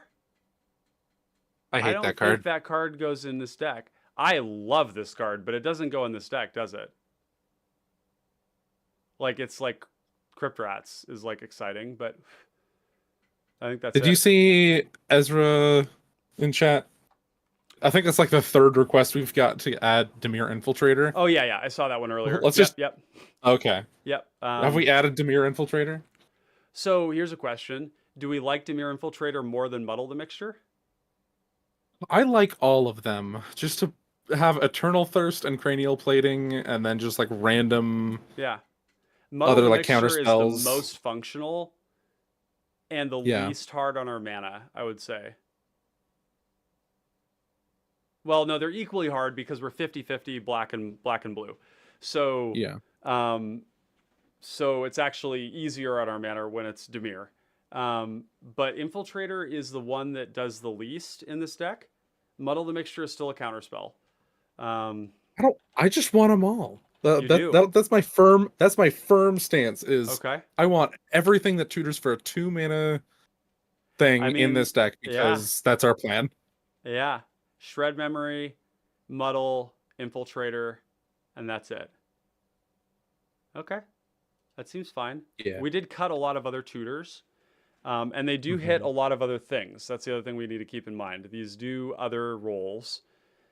Like removal, counter spells. Uh huh. You know, honestly, I was looking even at like Mystic Sanctuary is starting to look a little bit weird. Even though this is a good card, because we actually we don't have a huge number Yeah. of basics. So we have Lorien, Maestro's Theater. Oh, you know what we don't have in here is the dual lands. Um, so type swamp, type island. We need both of these because we have the Lorien reveal and then the troll. Mm. So those definitely help with the Mystic Sanctuary thing. But we could also just like, now that we've added those two, let's cut the theater and let's cut the storefront and add back in the basics. Yeah, okay. That feels good. So we're 44 mana sources, which is plenty for a deck like this that draws like giga cards.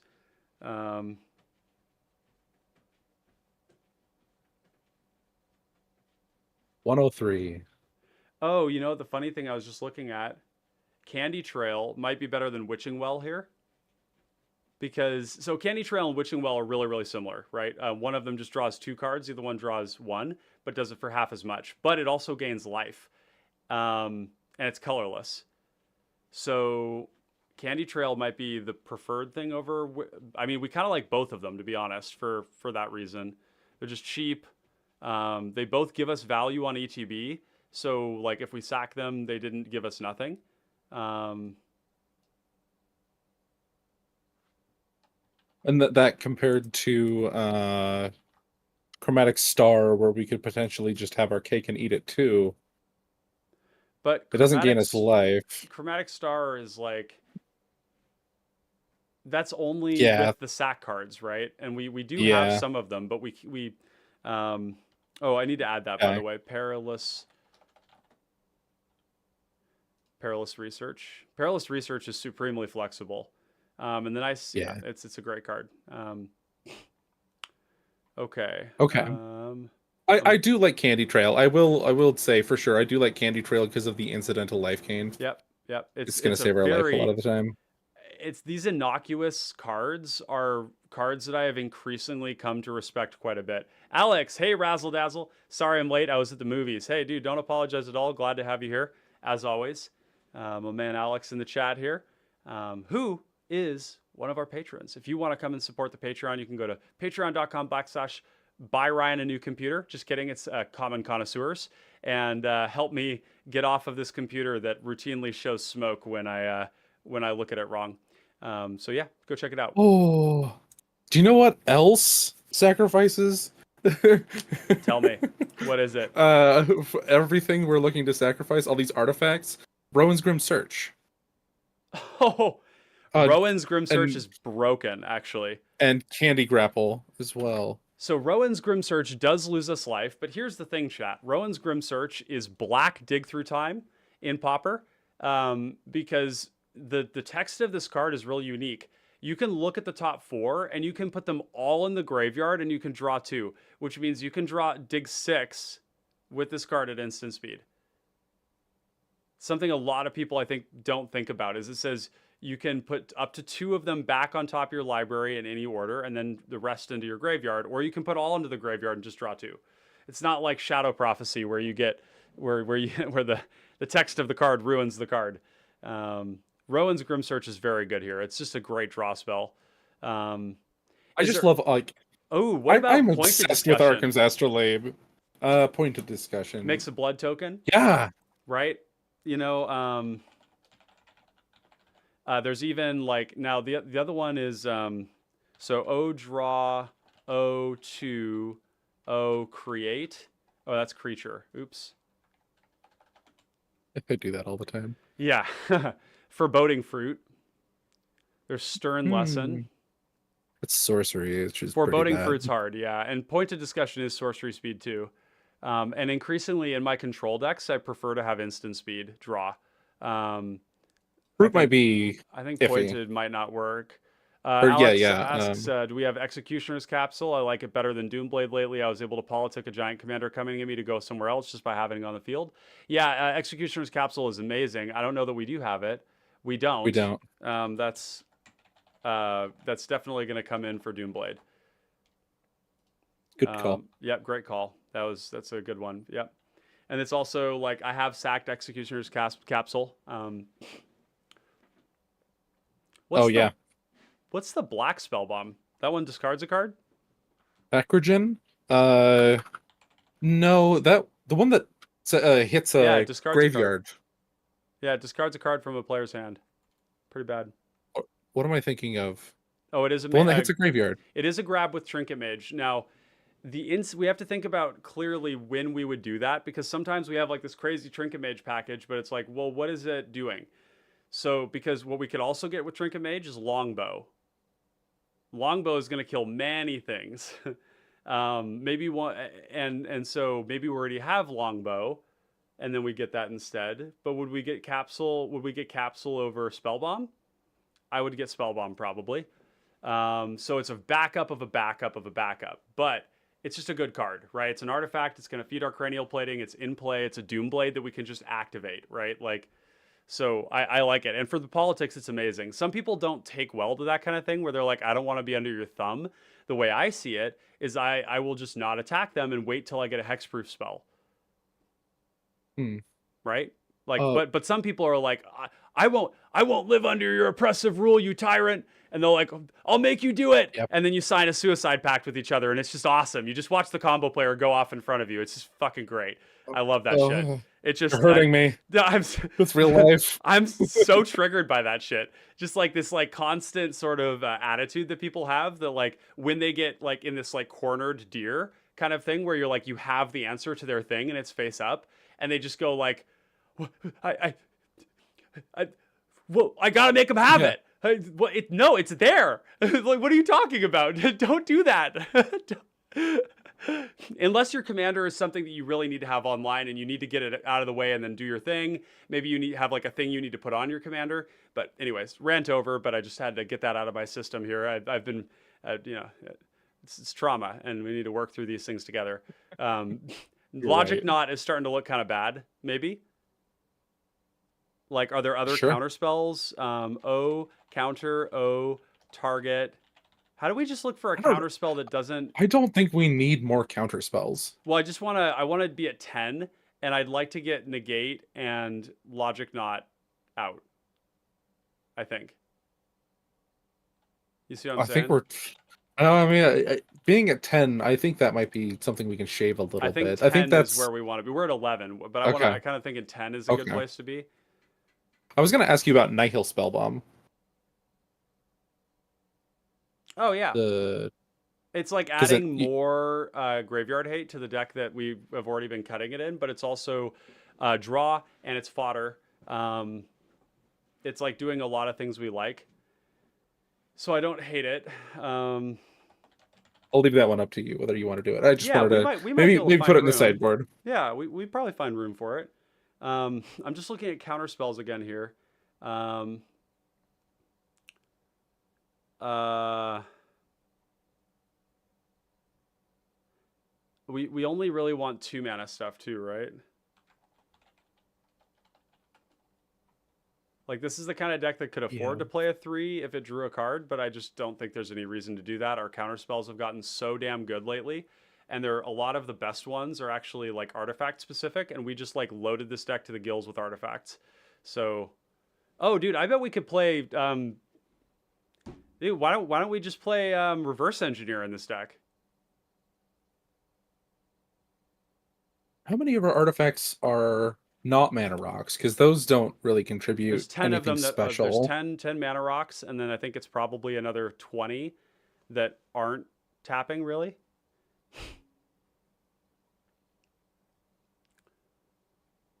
So I also don't like Prohibit. I've really never liked this card. I'd love to cut that card from this deck. Please help me cut that card from this deck. 13. There's 13 artifacts that would help us cast that aren't rocks, aren't creatures, which is like a lot. I would It's expect to discount it by like 2 or 3, and that makes it a pretty good draw spell. fine.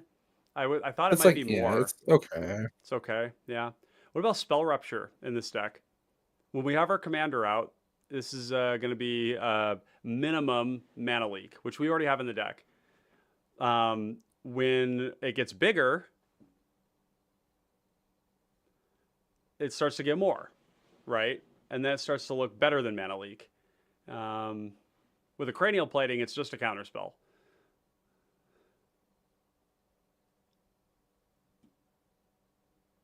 I'm really bad about putting counter spells in my decks. Mm. Why is that? I just play removal, like more generic things. Oh yeah. I'm more likely to put like a repulse in my deck than a counter Well, spell. I mean, this is an interesting question. Like, so when I had this deck before, it had a lot more. Actually, my build in paper has more rocks, and it's really trying to go like turn 5 Nightveil Predator with 2 mana for a counter spell, because when it does get countered, which back in the day it would be, right? There weren't a lot of edicts. If you were in blue, you were just kind of like your only answer was to counter it. So it would get countered more often. Now I just don't think that's going to happen. So maybe we don't need that many. Maybe we just want removal.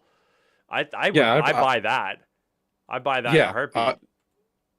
yeah. I would put it like that's what I was saying. 10 seems like a Well, we're lot. at Like, 11. yeah. So like So I prohibit, think negate, logic knot is the out. hmm. And then like mana leak and lofty denial aren't even full counter spells, right? I would like love to Yeah. see. Oh, we actually could I play. hate Lofty Denial. You don't like this card? Okay, I don't like that card. I think it's pretty good, but I'm open to it. The fact that it's not double blue is another thing. Like having these like That's one in a true. blue is kind of nice on the counter spells. Alex says for sure. I just told them I just want to keep this for Abdel, but I can't be taking 8 commander damage. They were happy to swing elsewhere. Yeah, yeah, that's exactly right. That's exactly how that works. Or the even bigger brain play is you just put an impetus on them and you don't give them a choice. Say, you, my friend, are going to swing elsewhere for the rest of the game and you're going to generate me value. And when your opponents don't like it anymore, they can kill your creature. And 2 for 1 Yeah. for me. Yeah. And also, I love turning Dargo into a lethal threat. Like like 2 shot, bam, put psychic impetus on it. It's 9 power. Yes, make this benefit, make this a help me kind of a thing. I like that. So maybe our counterspell suite is like just, man, I just want counter target spell only that. Like I want only thing that we have disruption protocol. We have there's ice out, Deprive right? is Or already in ice, yeah, ice there. out. If you bargain, you have to bargain this, which means you have to sacrifice it, which is like not as good. Um, Yeah, I mean, we have come as prepared as a person could be that's true for for that spell. for that kind of thing. Um, Yeah. although I don't have the heuristics to tell you if that's enough. I think this is very correct though that we cut counter spells, and there's even a part of me that wonders whether we play like very many at all.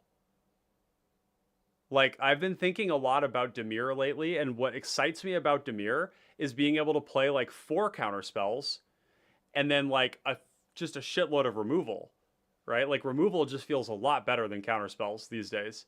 Like counter I spells do agree. weird things. Like they're not kill spells. When they are kill spells, you like open yourself up to other people's kill spells, which means that you've kind of like dicked yourself a little bit. You know? But yeah, they Um, put this weird incentive for you to like, okay, this is going to resolve. Is it coming at me? yep. Do I have to like have that conversation? And then Yes. I end up countering a spell that, and someone's like, "Oh, it wasn't even attacking you anyway," and you're like, like, So you have to telegraph that you have an answer to it, and then you have yeah, to tell them that. Yeah, it doesn't feel great. They're mostly protection spells, and our commander has hexproof. yeah, So like, they are generically good protection spells that yes, can work in a lot of ways and stop combos. So we like to have some of them, but we like to have like the one in our pocket. We don't yeah. need 3 to be using all the time. No, I think you're right on that. So then I just cut the one that Alex says Dimir is like the best color combination by a mile. It just has everything. I mean, so one way to look at it is that black has everything except counter spells, and then you give it blue, and then you have counter spells. So, so yeah, I like that read. Dimir is very good. Dimir is good everywhere, but like it is good here. So then Mana Leak, Lofty Denial. If we cut those two, then we're sitting on Arcane Denial, Counterspell, Deprive, Dispersal Shield. I don't know how much leaner I want to go on this. That's fair. Those seem like good counter spells, and I'm like Yeah, no longer thinking that we're like scraping the bottom of the barrel. which Like, we had oh, weird let's play shit some before. bad. Yeah, we had weird shit. Yeah, yeah. You hit the nail on the head. Yep, we had weird shit before. We don't have it anymore. Cool. Good job. Um, um, okay. Gary here. Gary. Great card. How many pips do we have? Not a So to wild play amount. Nightveil Predator, you play Gary, and you It's still gain gain like 12. 12. See, that's the thing. Like, that's probably why it's in there. Is it's just like it's Yeah, just good. If you have a pip of anything else, it's like insane. If you have a pestilence in play, it's like, you know, through the roof, like nuts. plus the direction we need to go on creatures is up. Yeah, we're at 17. We already have gone up, but we've actually gone up even more than that because a lot of the creatures we had before were like we had like the Drift of Phantasms, which isn't really a creature. It's a tutor. It is a creature, but Right. it's a tutor. Um, we did cut I'm not saying we Academy have to Wall, like, but yeah, we don't need to bend over backwards to put more in, but I like the direction that goes in to be up. yeah. What If about or stay Secret neutral. Door? Oh, Yeah, holy that's shit! Wait a second. Wait. Why are we doing sticker stuff?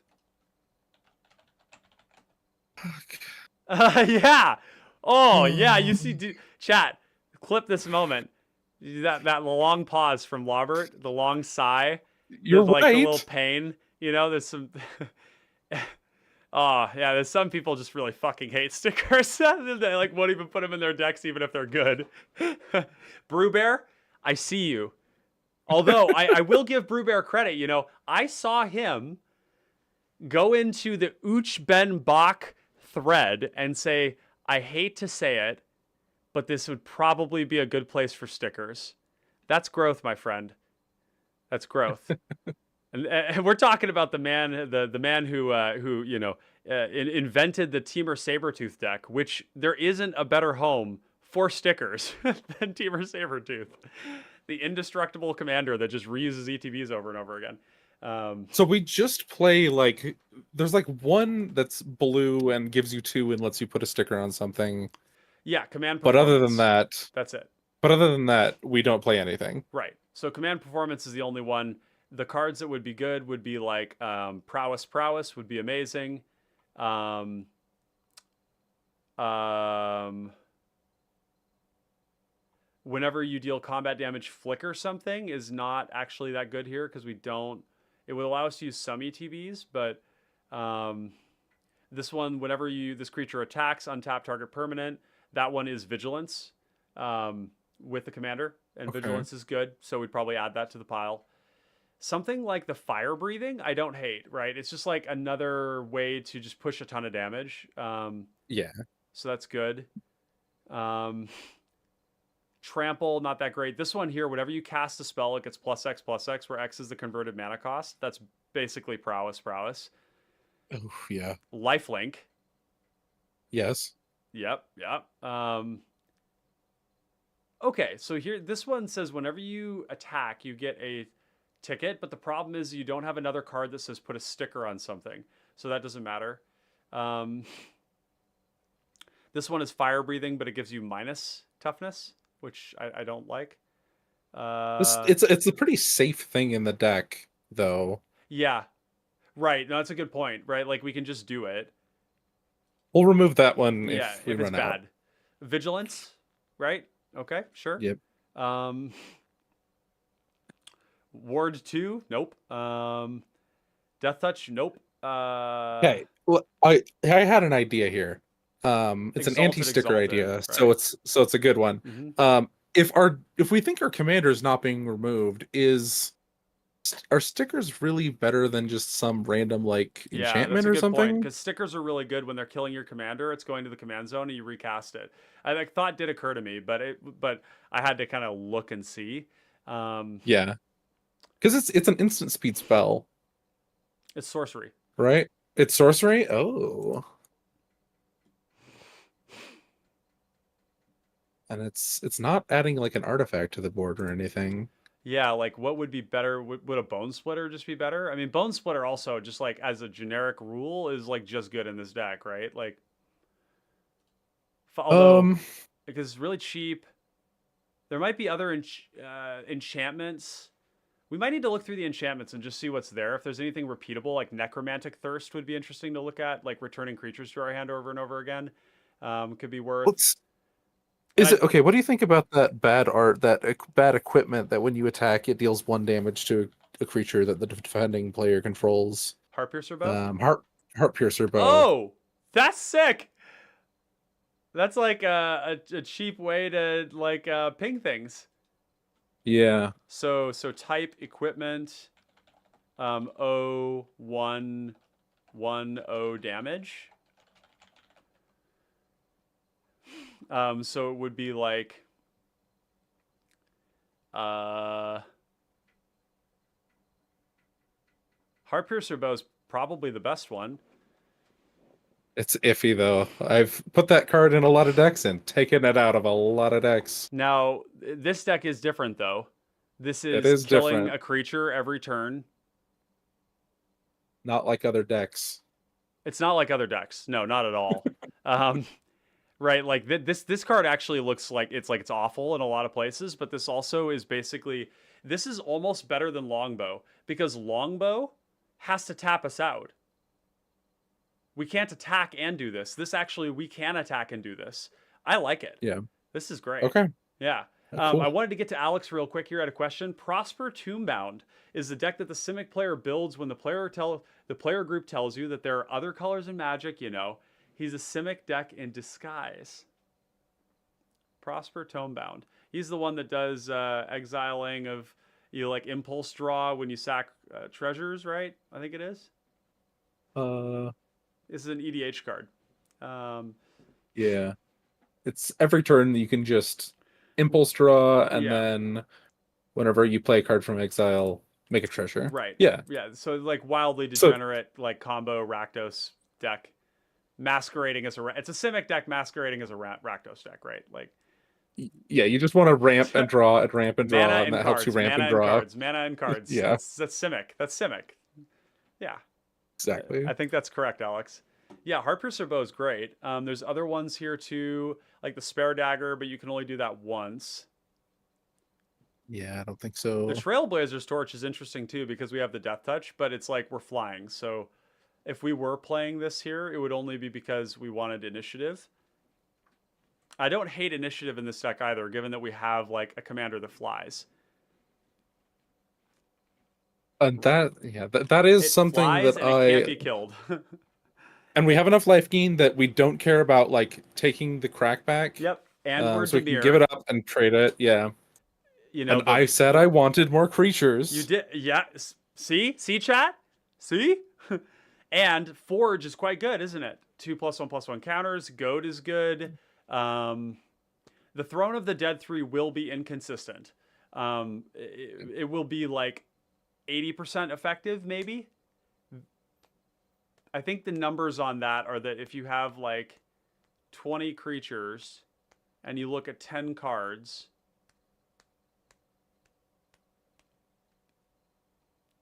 but like Dimir is also the best color for initiative because It's not going to hurt you. no, it's yeah. And look, they're also finding us lands. Um, Because when you play them, yeah, the creatures are like 1/5s, 1/4s. love it. Like they're big. They're thick. They're super thick. The only one that doesn't is the 5/3, and it does kind of die to a lot of things, but it's also like it's going to definitely block and trade with something, and it's also going to help us get the initiative back if we lose it, if there's some weirdo scenario.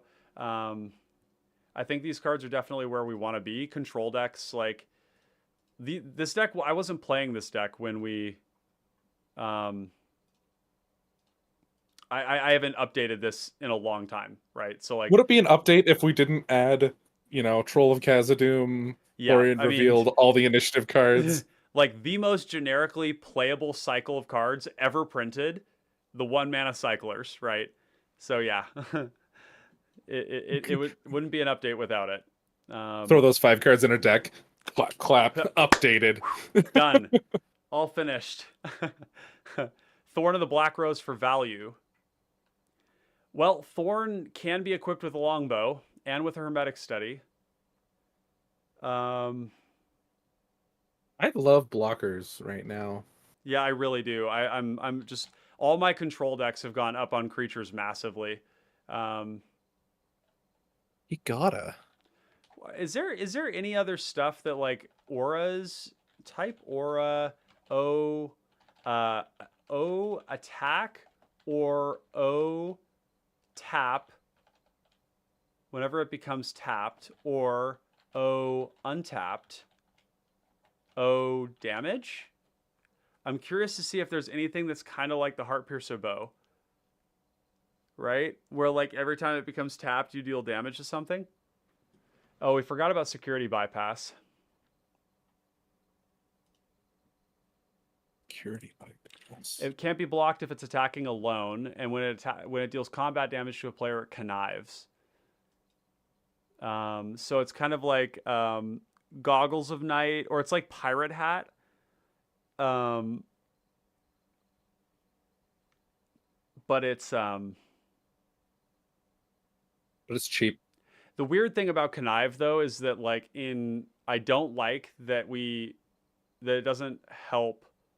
Like we have to discard non-land cards to get the buff. Not a huge fan of that. Unblockable yeah, also not as useful. I don't know. What do you think? I think it's too much of a stretch. We just have like the argument that you made earlier is just going to beat out things like this of like, well, we could just play a 2 or 3 mana thing that just says like draw a bunch of cards. Yeah, And right. we're a It's control kind deck. of slow. Okay, so that's auras. Now we do need to kind of go through auras a little bit more thoroughly. What are we looking for in an aura? Is it mainly like, to me it seems like it's vigilance and lifelink, right? Those are the main things. Those are the primary things we care about. If I do type aura, it's going to be like a million cards. But here we are. Um,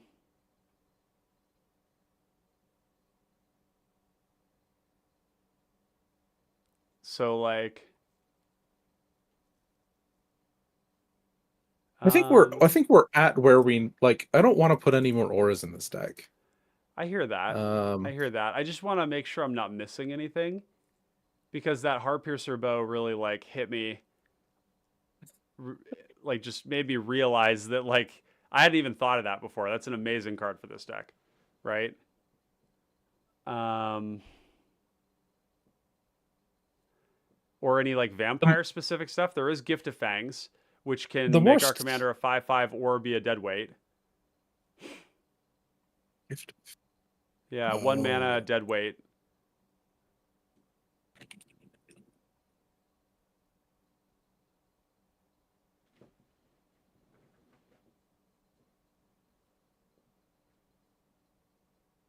I don't feel like I'd be putting it as a +2/+2 ever. Yeah, it could be. Hmm. Hmm. I just want to say Death's Approach that you saw a second back there, don't put it in the deck for sure, is the most awkward spell to play in multiplayer ever. Like, how many creatures do you have in your graveyard? How Oh many creatures God. do you have in your graveyard? It's horrible. Don't ever put that card in a deck. Yeah. There's like one deck I could see it in, and that's like Corpse Augur.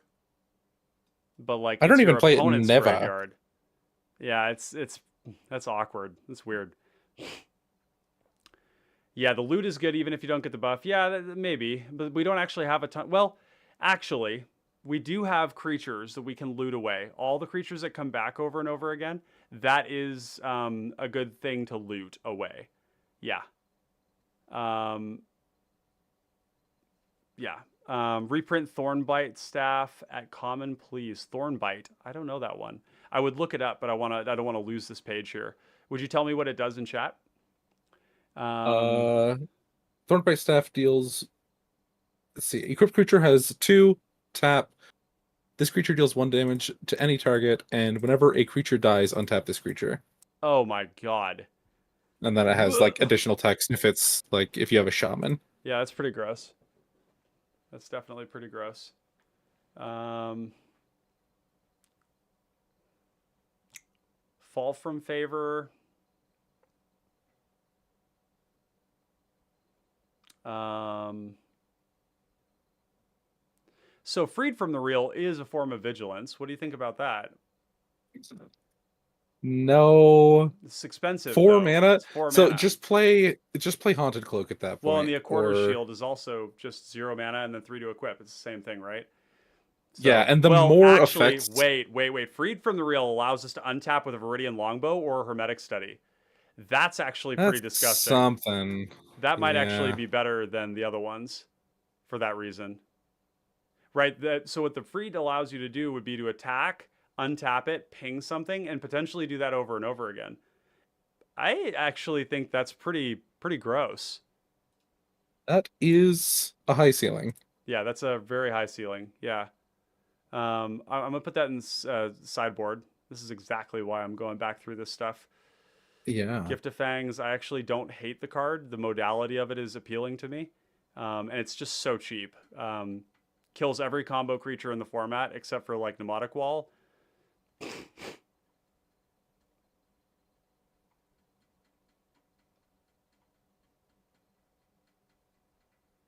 Hmm. I do think it's a shame that there's not more stuff like Drown in Sorrow in the deck. With Oh, us being Drown in Sorrow should be in here. That's an artifact of and, there just being an old. and maybe like Evan Carr's Justice is a little more iffy, but still I probably like Justice. pretty It's a good. good finisher. Yeah. It's like a backup Pestilence that's really expensive, but it I mean it's I've won a lot of games on the back of that card. I have 2. Yeah, I think it's a good if we call ourselves combo yeah, or not combo control, yeah. then I keep doing that. If we call ourselves control, then we definitely need those types of things. Right. Hmm. Oh, I was kind of looking at Mightstone's animation too. That's kind of interesting. like envisioning this aura here that makes our artifact into a 4/4, but it also draws a card. So it's kind of like an interesting, like, I don't think it's right for here, but it's an interesting take on like, we just want creatures that we can use as edict fodder, as also blockers and everything. And if you load up in a deck like this on all these artifacts, then suddenly you have like all these things that you can make into a 4/4, which is kind of interesting. Um, uh, Mogus's Favor is also kind of interesting. Not really a removal spell though.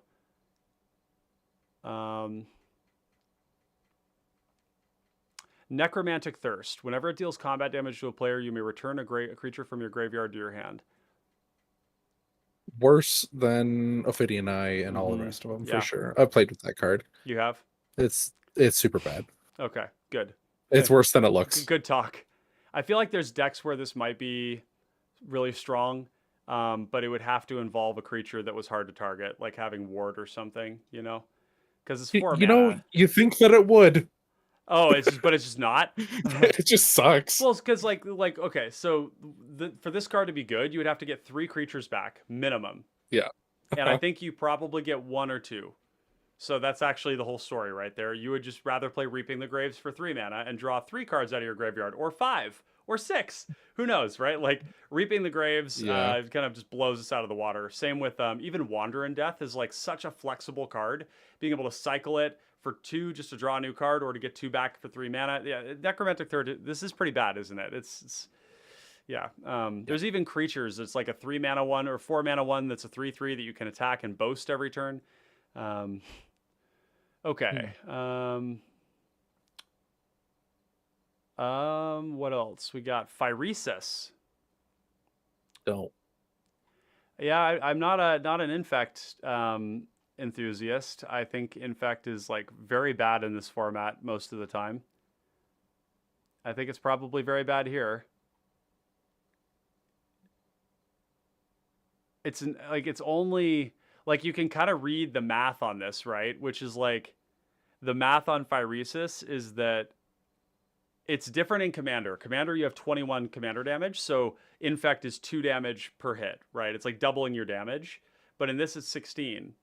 So it's only like kind of increasing the amount of damage we deal, right? It does have the ability to wither things. There's no way that's worth it. No, it's not. I just had to like briefly enter the wormhole there. Do we want more of the Hermetic Study stuff, like Psionic Gift? It's a functional copy. There's Psionic Gift, and I think there might be one more as well. That one.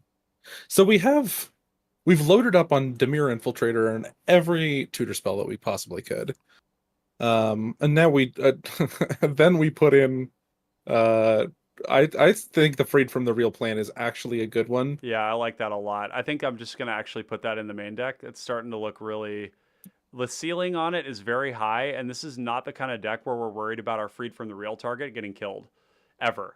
Yeah, ever. So it's like Vigilance, and it's just like turns our thing into about as disgusting a machine gun as you can get. Like, it only gets worse in Mayhem Devil, where you're like, Touch of Moonglove? Question mark? Yeah. Oh god, you see this new card, Song of Stupefaction? Did you see that, by the way? Fuzzy on my end, but I'll look it up. Yeah, it's 2 mana, mill 2, and then it's so bad. I'm not saying we should play it. It's just like one of these weird cards that I just don't know how it like even slipped through in their development team.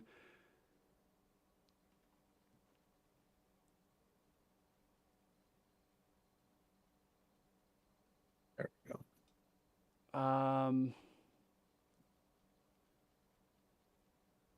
Soul's Kiss is interesting. Soul Kiss. Yeah, Song of Stupefaction is...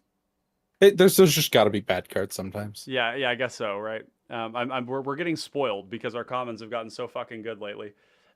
Soul Kiss is kind of interesting. This one does allow you to pay life and mana to give up to +6/+6 a turn.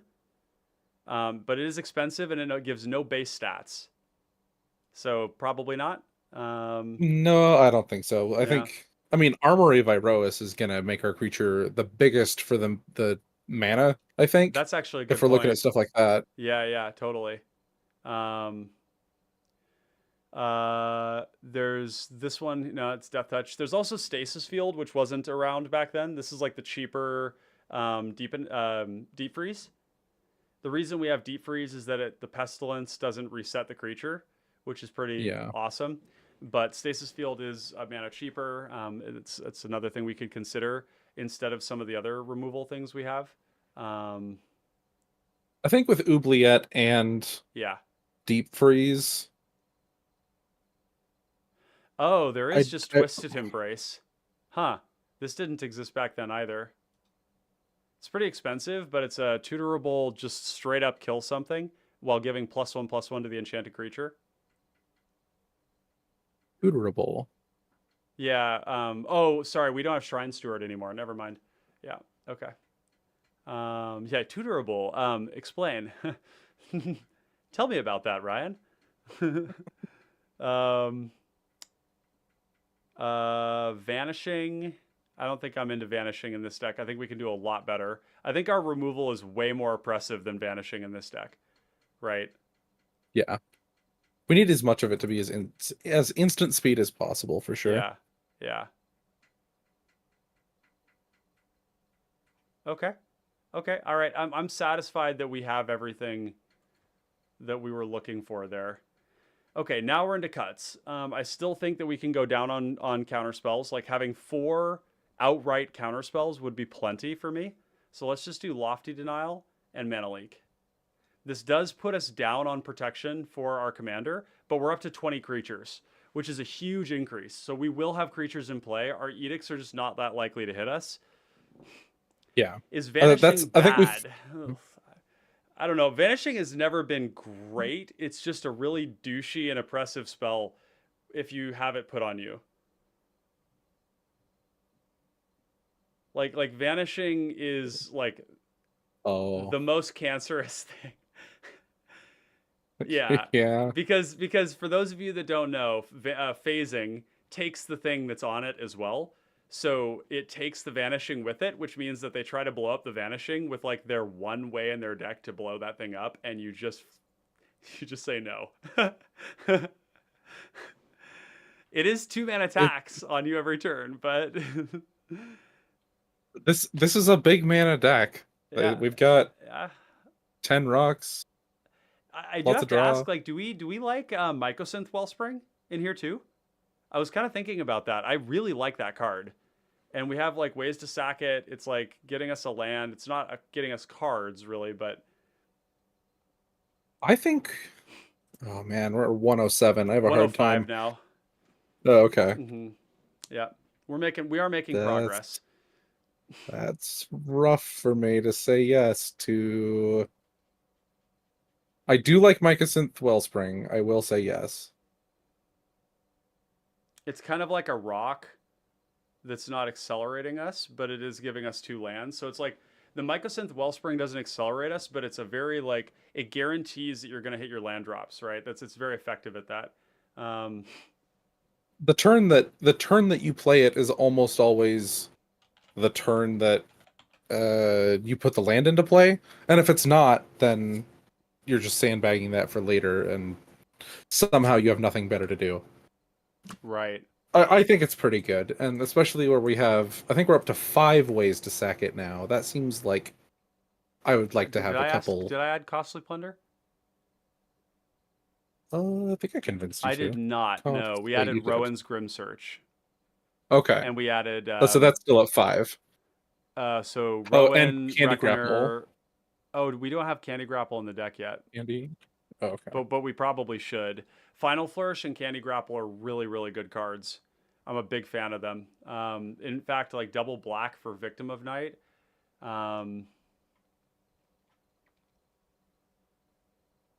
Victim of Night is just one of the best kill spells in the whole format. And I think double black on one of these spells, just like Oubliette, is like because it's that good, right? Yeah. That seems fine. I like Victim of Night well enough. So Echoing Truth, there's a lot of play. Echoing Truth is good because it's going to clean up a lot of little things, okay? But in a lot of games, decks we play Echoing Truth because we want to be able to bounce something, bounce our commander if it's locked down, bounce a problem permanent.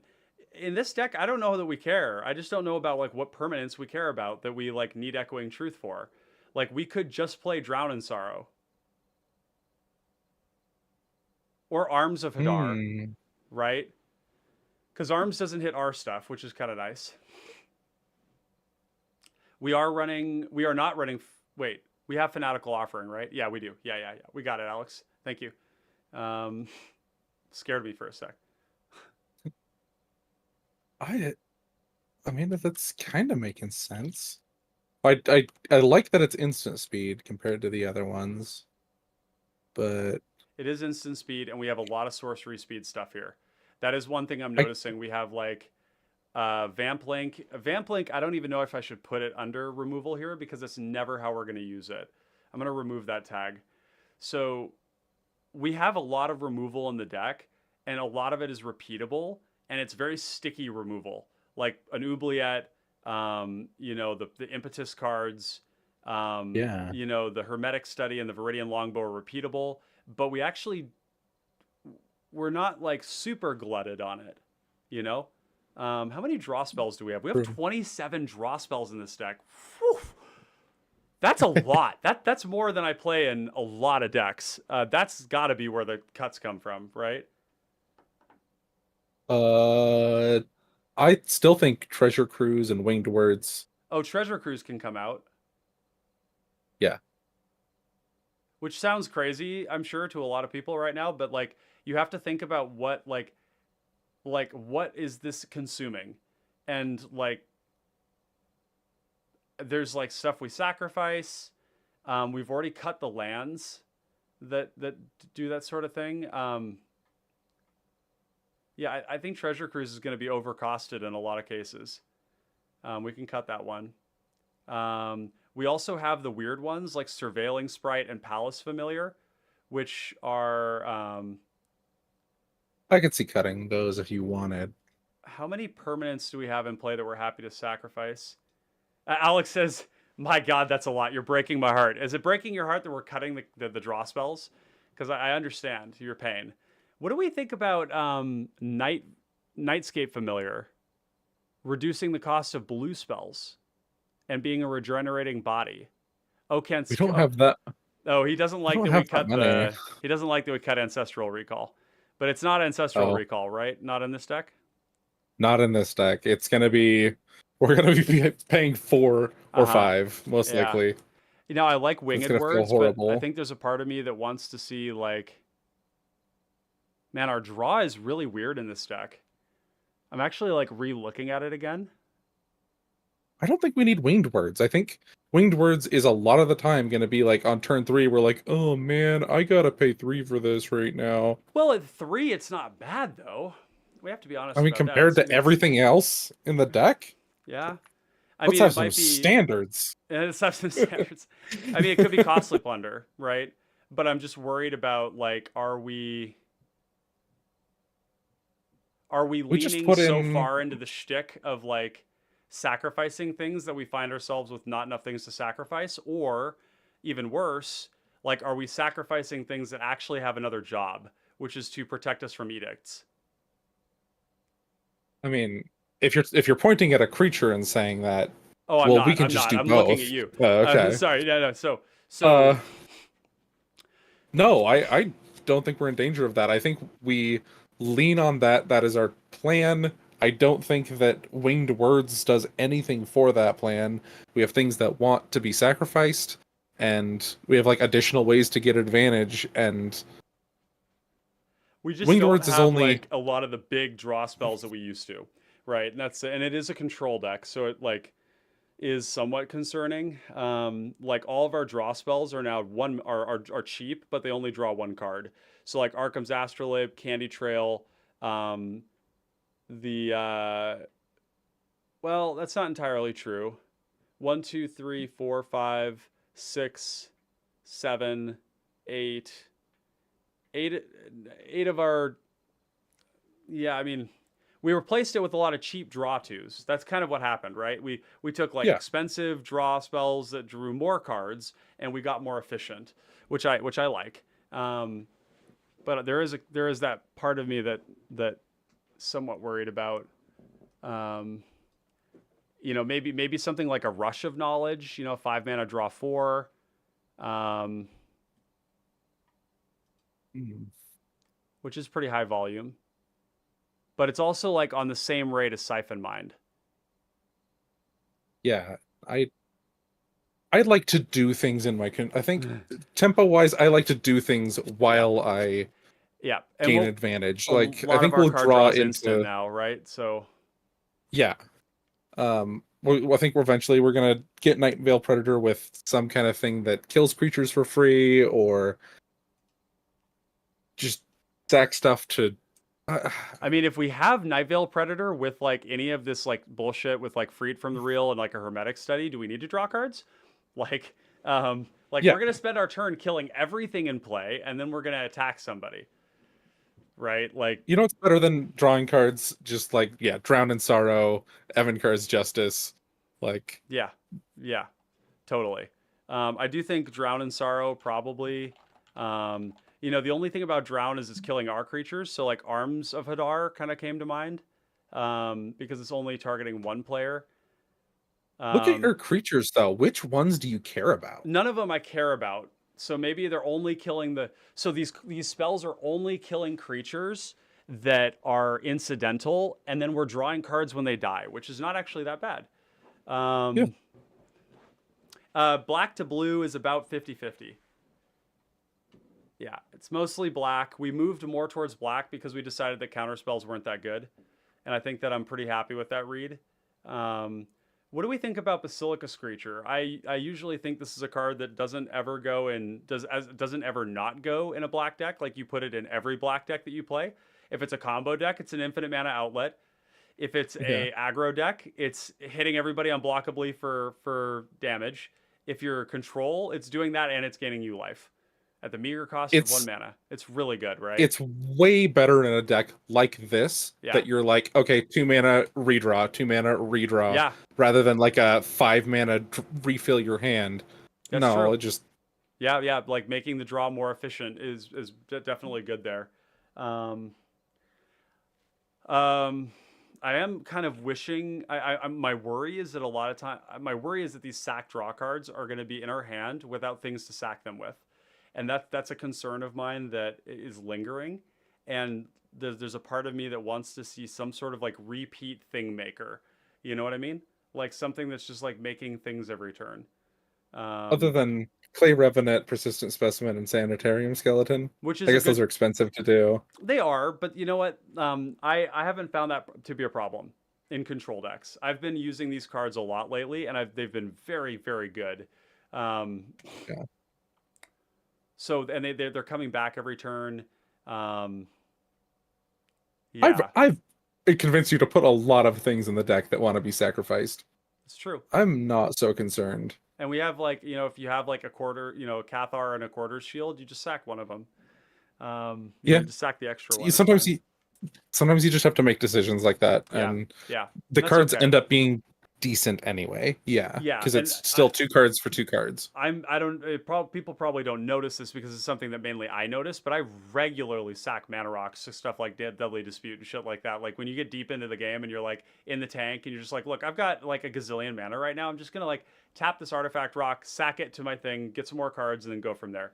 Alex also mentioned Gary's usefulness. I think Gary we decided was like minimum 4 pips, right? With Nightveil Predator, and that is gain 12 and that's good enough. And it goes up from there. Yeah. It goes up from there pretty fast.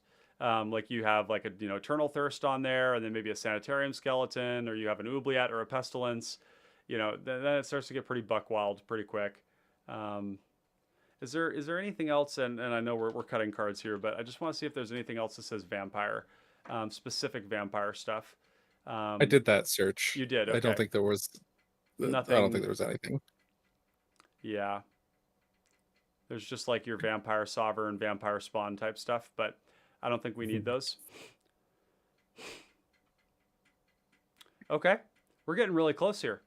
I like We this. are. Yeah, And I'm loving the deck. it's It looking looks really cool to awesome. me. Yeah, it looks really strong. So, and one thing I wanted to ask about Freed from the Real, is this technically like a, is this regularly going to be a kill spell? Like this is kind of like a No. sweeper, actually. If we have If we So have, it's a sweeper if we already have one of the best cards in our deck, which is which we're actively uh trying to do.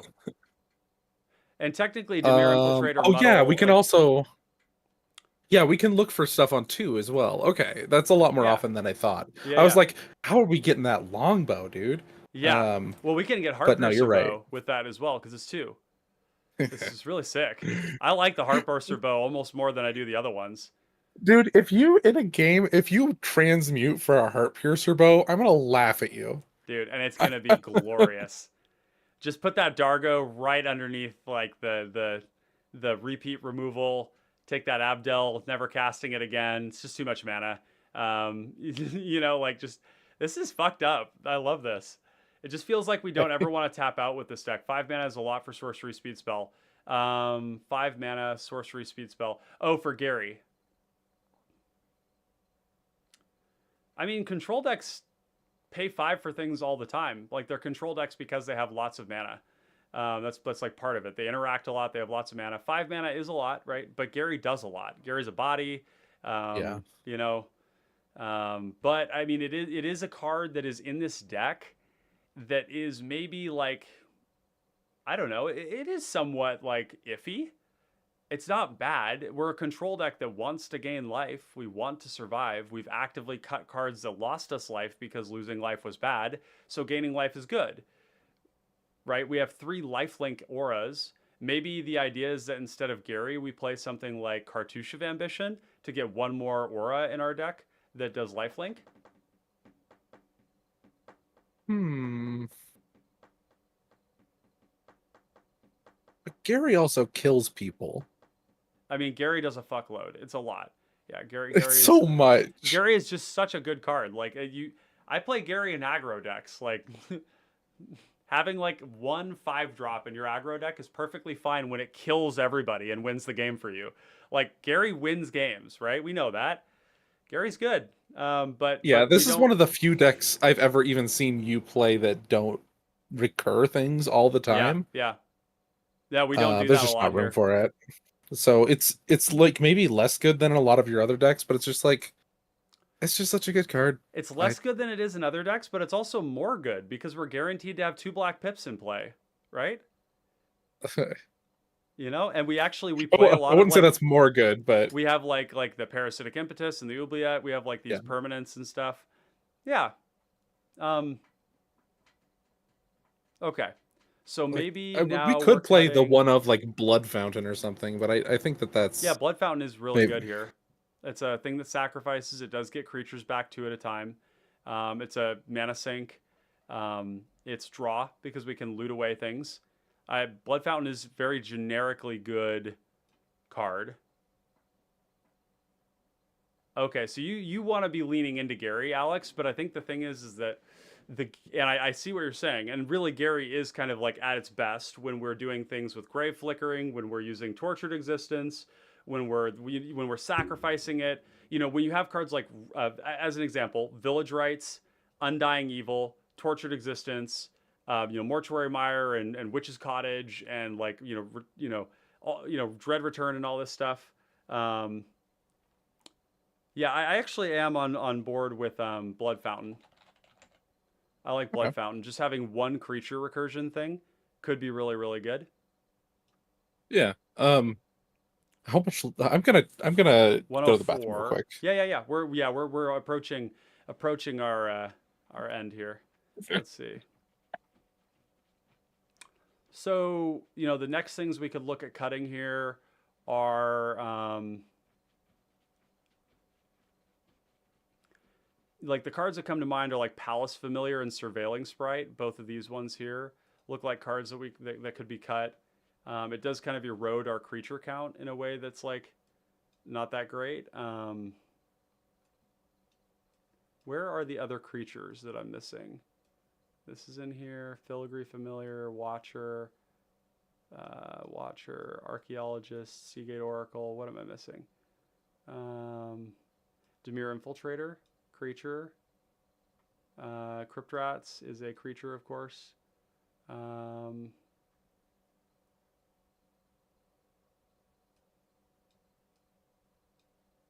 Basilicus creature. I'm missing a couple of creatures that aren't listed here. There's one more that I'm missing somewhere.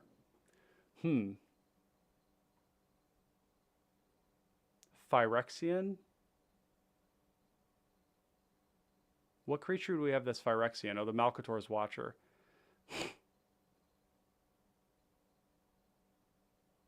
We have our commander. We have Troll. Yeah, lifelinking on Cryptrats is something I've done in this deck, and it is very good. Yeah, it's very powerful. It's definitely solid. Oh, Ornithopter of Paradise. That's the other creature. Yeah, there we go. So 19. So it could go down a little bit on creatures. You know, now that we've gone down on counter spells and up on creatures, but now we're at 104 and it feels like we need to cut them. And the cards I want to cut are Surveilling Sprite and Palace Familiar. That's like eroding our creature thing, which is like not that cool. So we're going to have to cut these ones. Because they're just not as good as the other ones. So 17 creatures. It's not a huge number. I just caught Malcator. I just caught not Malcator's, but Surveilling Sprite and the Palace Familiar, which were the worst versions of the Malcator's Watcher. Because I'm not seeing other cuts that we really want to go for. There's a lot of overlap in these cards. It could be that our removal suite here is like because these removal cards like yeah, like once we get a Hermetic Study or Viridian Longbow in play, like having another kill spell becomes a little less relevant. Yeah, you were talking about cutting like an Echoing Truth. Yeah, Echoing Truth could go. But Echoing Truth is just a phenomenal spell right now. It's just like everything about this is like very meta. Hitting all these tokens, like the fact that TPI and Abdel have the same token name. Gut, Gut is definitely something we could lose to, right? Like a fast Gut start could definitely see that. Like bunch of 6/3s beating down our doors, and Gut players, this is notoriously bad target priority. So, but isn't that what we're playing? I keep saying put Drown and Sorrow in the deck, like for that reason instead. Okay. Like we've got Drown would do it. Drown does it to all of them too. So let's do it. Drown. Let's go up on sweepers. Drown in Sorrow. Cut Echoing Truth.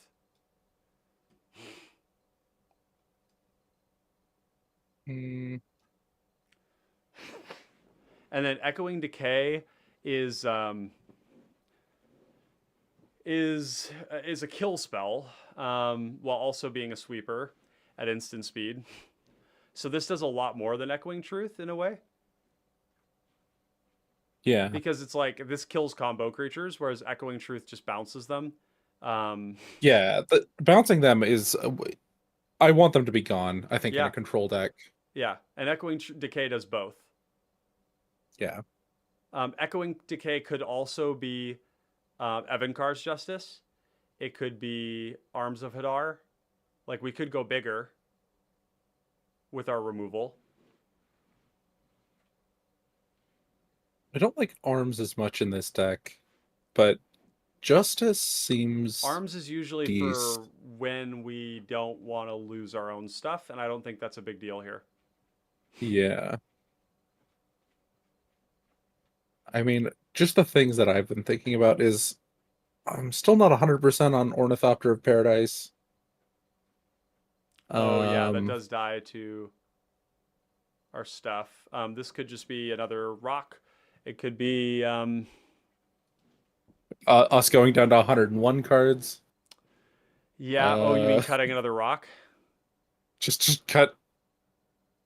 Just cut it and don't replace it. Oh, I see. Got it. The Ornithopter. Uh, Generally speaking, in my what? control decks, I do like to be up on rocks because it's just giving, and Yeah, these are also food for our sacrifice stuff. The Thopter with the Drown in Sorrow does start to look kind of sad because it puts us back on mana. Um, yeah. I think I'd rather play a whole bunch of like 2 damage sweepers. I don't have to care about yeah, killing my own stuff than play an I Ornithopter. think we need to cut Ornithopter and bring in just a 3 mana rock. Um, I think we need another. I think we do need to replace it. Yeah, that's my intuition is that we do need to replace it. Oh, we aren't playing Murmuring Mystic or Filigree Attendant. What the fuck? What are we doing? Wait. I don't know. Those need to go on the deck. Dude, I kind of Filigree like it. Attendant is just a cranial plating on a body. Yeah, you're right. Like, absolutely playing this card. Oh, and the whole point of this was to put Murmuring Mystic in too. Yeah. This is the ultimate card, right? This is the ultimate. It's giving us all the food, right? So hold on. Does it? Do we play that many? We play less than 20 instants and sorceries, right? We have 20. We have 20. Yeah, approximately 20 is where we're going to be with this. But that's enough, right? Is it? Yeah, it's a lot of food. It is a lot of food. Murmuring Mystic is like one of the reasons I was revisiting the deck, in all Okay. honesty. And now that does this is going to change things a little bit, okay? Because I forgot about that, and even like we even missed Brass Knuckles too, which is like another one of these equipments. This just functions kind of like a cranial plating. Um, Dimir Houseguard, finding all of the best cards, right? Is another one, and it's a 1/5 too. Yeah. Okay, so this is gonna hurt us a little bit here. It's gonna put us a little back. Um, Maybe we don't Yeah, need to tutor for I Murmuring was Mystic gonna say, yeah, we don't because need a tutor for and it. the traditionally the reason that he's mentioning that is because Dimir House Guard, Step Through, and Vidalcan Aether Mage. The ones that I would feel like best about is Dimir House Guard. It's the best tutor for Murmuring Mystic because it also hits Pestilence. Like it just hits a lot of good stuff, right? Like four is hitting Filigree Attendant, Murmuring Mystic, Pestilence. It's it's snuff out in a real big pinch, which is not often, but it does happen. It hits all the initiative, right? It's not hitting as much, as it did before. We had a lot more fours. Usually hits like Siphon Mind and Chain Devil and stuff. But I think I like that one. I can get it back with Blood Fountain. I feel like that's gonna leave us less room for fluff like Candy Trail. It's like not contributing to any of our like combos or major synergies. With what do you mean with these Like cards Candy added? Trail? Oh, Yeah, okay, like yeah, yeah. it's gonna Well, push some stuff out for sure. right, right. Let's do. Um, let's see. Uh, B. So we do B commander is the way I do this usually. When I have other cards in my deck that are basically like functional copies of a card, or like other commanders Commanders, basically. like yeah. Yeah, so I do it like this, and what that does, I think that works here, is it sets them up right next to it. No, it didn't work that way. We need to have the point, the little dot thing. Yeah, so it Hmm. needs to be like point B, like that, and then it moves it right up to the top alongside our commander, like that. It's a nice visual organization tool. Puts it right up at the top. Yeah, like that. Yeah. Okay. Now, Filigree Attendant is in some ways like more directly synergistic because we're kind of more of an artifact deck than we are an instants and sorceries deck, right? Yeah. Um,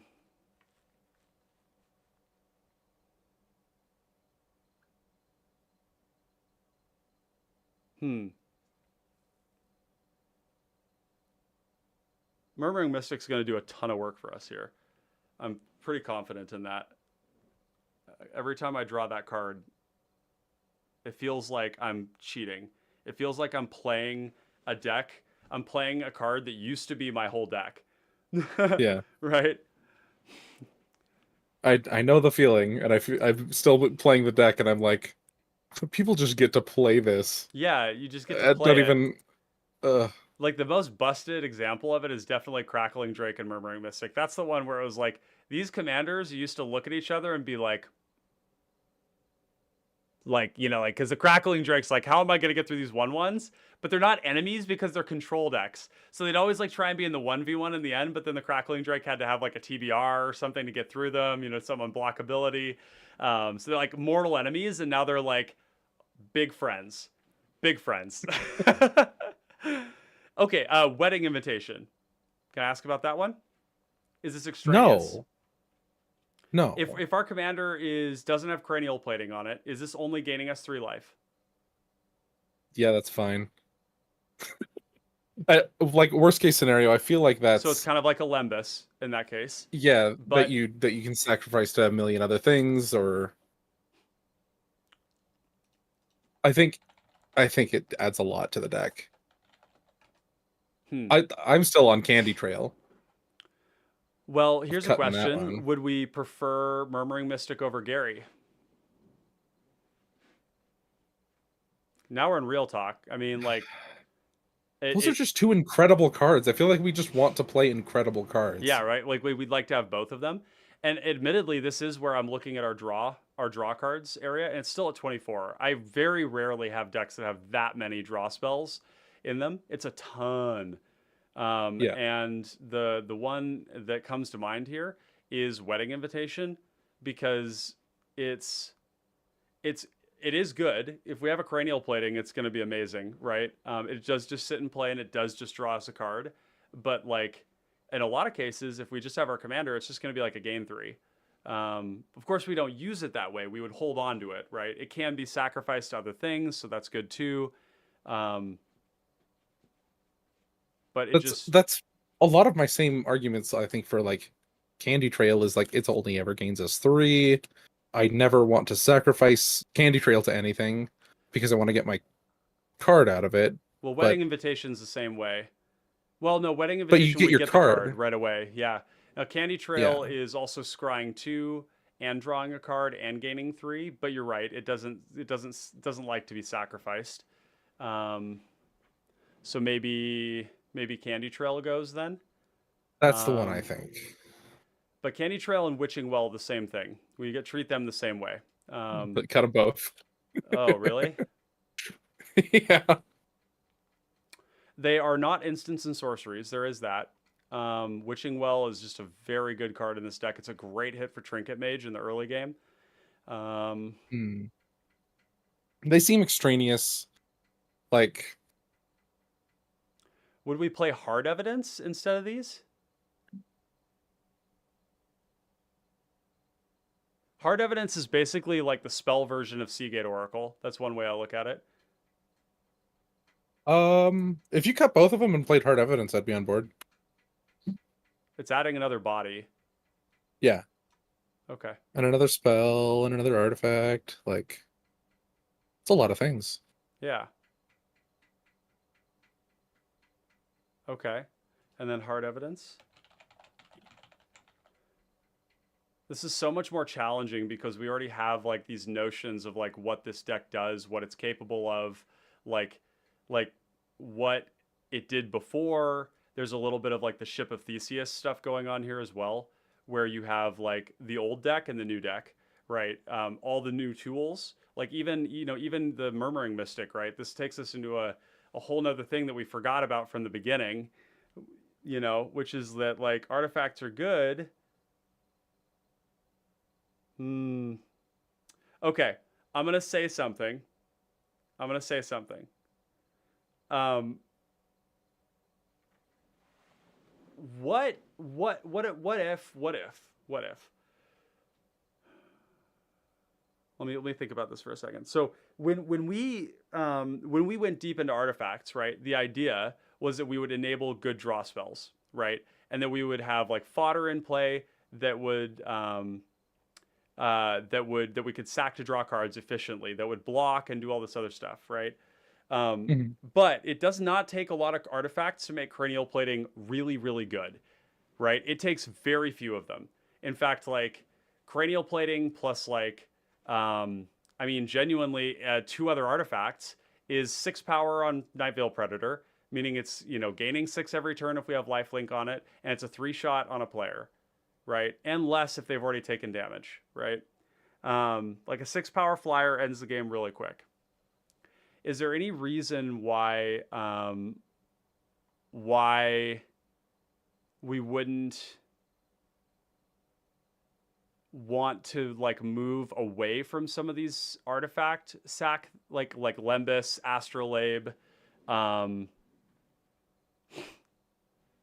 like So Ichor some of the do Wellspring? nothing ones, Like we could just have that's draw spells, right? We could just have more, because they have to go together. That's the thing, is like the well springs and the lembuses and the blood mhm. fountains and uh, the perilous research and the deadly dispute. They kind of got to go together with things that you eat, things that you sacrifice. And the original inspiration for that was, well, we want edict fodder, and some of the best edict fodder is also great with those spells, which is persistent specimen, sanitarium skeleton, and clay revenant, right? Um, but I think actually Thoughtcast, by the way, is not going to be good enough here, even with 29 artifacts. Okay. Yeah. Interesting. What an interesting thing. This is probably going to be something where we cut our final 2 cards, we play test it, and we're going to need to see how it feels, right? Because we are getting Yeah. pulled in a few different directions. The artifact stuff obviously has rewards too. Like maybe the filigree attendant is what we get instead of the murmuring mystic. Like artifacts give us one, the other one is not. But like it's not bad. It's like there's still 19 instants and sorceries to trigger the mystic with, and it is a 1/5. And the things that it Yeah. triggers give us things that are actively synergistic with like our best draw spells, right? Yeah. Hmm. Now, maybe the question is like, is Dimir Houseguard critical? Because Dimir Houseguard, like Murmuring Mystic isn't the same way in this deck as it is in Crackling Drake. In It's Crackling plan Drake, C for sure. yeah, Crackling Drake, it needs Murmuring Mystic. Like you want that, you really, really want that, and that deck is loaded on instants and sorceries. Yeah. In this deck, if you just draw Filigree Attendant, the other thing about Filigree Attendant I will mention is that we don't have a ton of ways to protect it. So True. it is kind of like a thing that just like dies to the removal that we've been making dead in their hand. There's always targets for removal though. Like games progress. Not in our deck. I mean, this would be the question in terms of like, do we even play either of them? Is like this whole deck is like leaning on like, yeah, we make their removal really, really bad, right? And they use their removal on other people, and these cards kind of say, well, there is actually something. Yeah. But Filigree Attendant feels kind of like the second copy of Cranial Plating, which is really good. And Murmuring Mystic gives us like a lot of other stuff. So probably fine. But like if we look at the Yeah, I deck, think we're the at ceiling is 102. just so The high. ceiling is just too high. That's what we're saying, right? Like, yeah, I mean, I And the floor agree. is they have to burn a removal spell, and the removal spells aren't always present. No, That's just well, I kind of mean, the we fact saw of the that matter. today. I just lost 2 Yeah. games to combo decks because I just didn't have removal, which um, Don't you come near my Cathar's shield. Sorry, chat. he's coming Alex for it. Alex says, He's coming for it. what does Cathar's shield do for us? Having a 3/6 death touching blocker that can attack every turn still Yep, it's is what actually I pretty good. want to do. It's really good. Yeah. But I think I can get on board with cutting things that don't really do a lot. Like also Lembas. Lembas I could cut. Um just for like a creature. Well, I think we that can't. logic holds We're up. at the point Or where we're cutting okay, so cards that just just go away that we don't replace then them. just then Yeah, it's fine. I would say Lembas can just go. I like Lembas a lot more than Astrolabe. Huh. Ichor Oh, Wellspring is another option. I think that's your draw Wedding too. Invitation is still there. Ichor Wellspring does draw too, which is really good. That's better than all of these, really. Um, I'm still not sold on Wedding Invitation just because the unblockability doesn't actually matter. It could matter, but it's not actually going to matter probably. Um, so it's kind of like Astrolabe, or it's like, so if you compare it to Lembas, Lembas scries one and draws one and gains 3 life. I mean, they're both good cards, right? That's not the argument. The argument isn't that they're not good cards, right? Um, Right. that's the thing to keep in mind. I mean, Um, okay. I mean, if I hold my feet to the fire, I would be fine getting rid of both Wedding Invitation and Lembas. it does really erode our, like, we are slowly eroding the Deadly Dispute, Fanatical Offering, Reckoner's Bargain, Costly Plunder, Rowan's Grim Search, Perilous Research plan when we cut those cards. So like there is a part of me that's looking at Gray Merchant and saying, I mean, Gray Merchant we can sacrifice, right? Mhm. So we can sack that too. I don't care to Gary already did his job, right? Like, um, You get to do it in combat. Like we need blockers, and yeah, then yeah, the draw spells. All these draw spells are also incredible because they work on creatures in combat. They're instant speed. yeah, yeah, Um, yeah. They're good. We like the initiative. The initiative feels good, right? Everything about the initiative, like fixing our mana, the forge, putting counters on our commander, goading creatures to attack each other and push damage on other people. Even the skeleton is a body. Um, the card is good.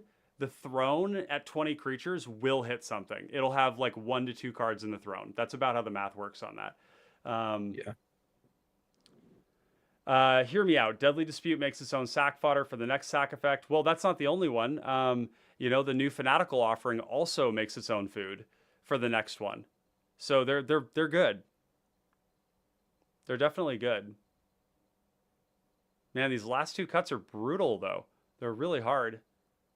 Um, and my worry about cutting any more creatures is that when we cut creatures, and we don't have as many counter spells, we are opening ourselves up to the edict problem, right? Because the counter spells Yeah. were there before to prevent the edicts. There is a part of me that sees like cutting like Dimir Infiltrator because it's the worst of the tutors. It's the only tutor that doesn't actually do anything on its own. And we're never going to cast it as a body, right? Like I would cast Muddle and I would cast Shred, but I would So never many of our cast good Dimir. stuff. So many of our good things, I think, are Mm-hmm. like there's so many good targets. I think for those tutors of like we do still want to play cranial plating a lot of the time. We still do want the enchantment that we can ping with And or heart lifelink is piercer actually bow. in some ways more important to me than Oh yeah. the cranial. So like I have had in this deck many times where I had the option to get cranial, had my commander was secure, and I was like, I think I actually just want lifelink instead, right? You know, The so thing is, we can get 3 of those tutors, and I still think we have things we want to get with all 3 of yep. them. Let's cut Dimir Houseguard, okay? We're not tutoring for Murmuring Mystic, and we're Sold. not tutoring for like the Pestilence is the best tutoring target in the whole deck, and that one is almost good enough. Almost, I mean, like that's it is good enough, but it's like we're gonna cut it. I think Okay, yeah. Pestilence is busted, but like other cards that look like Pestilence in this deck are Freed from the Real plus Hermetic Study. That looks like Pestilence. It acts like Pestilence. It talks like Pestilence. It walks like Pestilence. It wipes the fucking board based on how much blue mana you have. So, Yeah. yeah. So we're down to one more card. And I think that card would potentially be Dimir Infiltrator. Or maybe the Wedding Invitation. Still Or on Lembas. Lembas. So okay, how about cut Lembas, Yeah. cut Well, we only need one what was cut. the other one? Only one cut. But so there was something I wanted to add. Oh, you're back to adding. Lawbert! But cut Lawbert! 2, add 1. Cut 2, add 1. Okay, yeah. If we cut both Wedding Invitation and Lembas for the Wellspring, the Mycosynth Wellspring, we Oh. never got that added. Then maybe? You like that one. It is, I mean, it is very efficient. Like, it's extraordinarily efficient. That I think Derek would say it's still 2 cards. I don't see it that way because they're not cards; they're lands, right? But like, whereas like if I top deck Ichor Wellspring, like a Mycosynth Wellspring in the late game, I'm pissed. It's like terrible, right? but we've found that with the cyclers, finding a land is better than getting a card a lot of the time. Depending on the timing, yeah. Early game, I'd rather get lands, yeah. Yeah. So maybe we're saying, you know, okay. I mean, that seems all right. I don't know if I love cutting. I mean, we still have 22 draw spells, so it's a Yeah, it could lot. go either way. And it's also like 22 draw spells, but there's also like there's other cards dedicated to quote unquote drawing cards, and that's like all these right here. You know, these also like Yeah. find us a card, right? Also, I didn't put Psychic Impetus in there, but that's technically it's not draw, but like Scry 2 is really close to draw 1. Um, Yeah. yeah. Um, Then yeah, cut whatever of those two you hate more. Lembus or Wedding Invitation. Um, I hate I'd cut neither. Lembus You'd cut Lembus.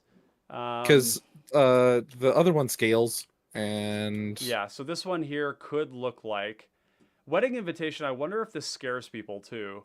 Like if this is just sitting there and people are like, well, you know, he's just gonna get unblockability at some point. I'd hate that. Like people that's holding that over true. my head. I think that's why Yeah. I'm gonna cut that one. If you Okay. want, I think in your like, because a lot of times what we do on these let's builds is that like we will have like slight disagreements over cards, right? And then what ends up happening is like if the like if I or the co-host wants to play a different card than what we ultimately end up choosing, that's fine because these are ultimately like a starting place, right?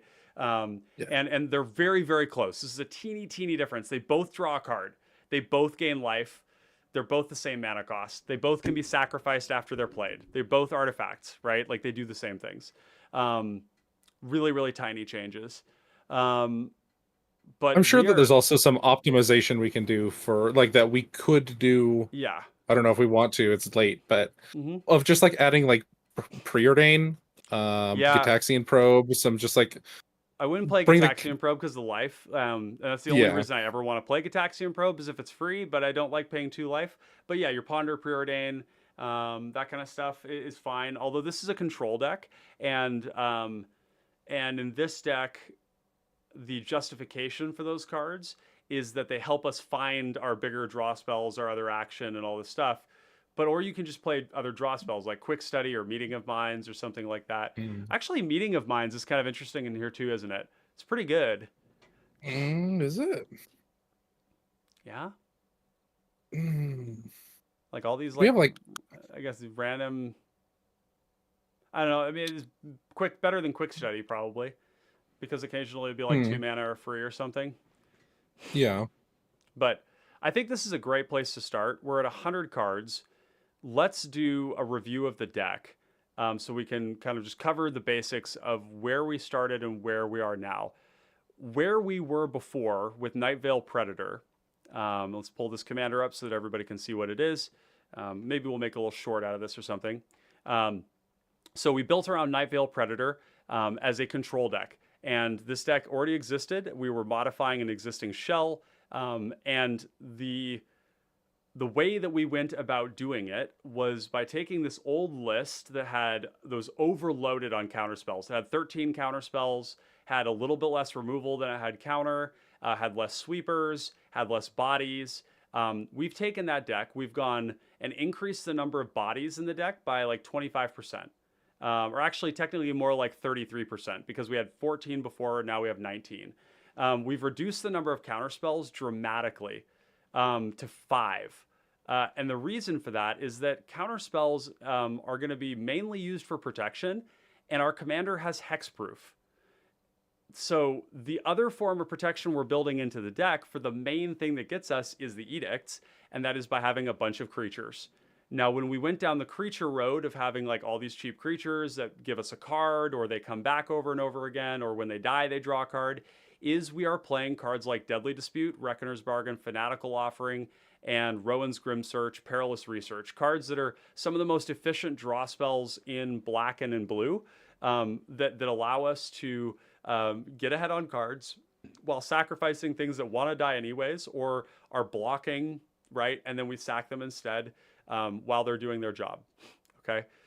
So we've increased the number of creatures. We've reduced the number of counter spells.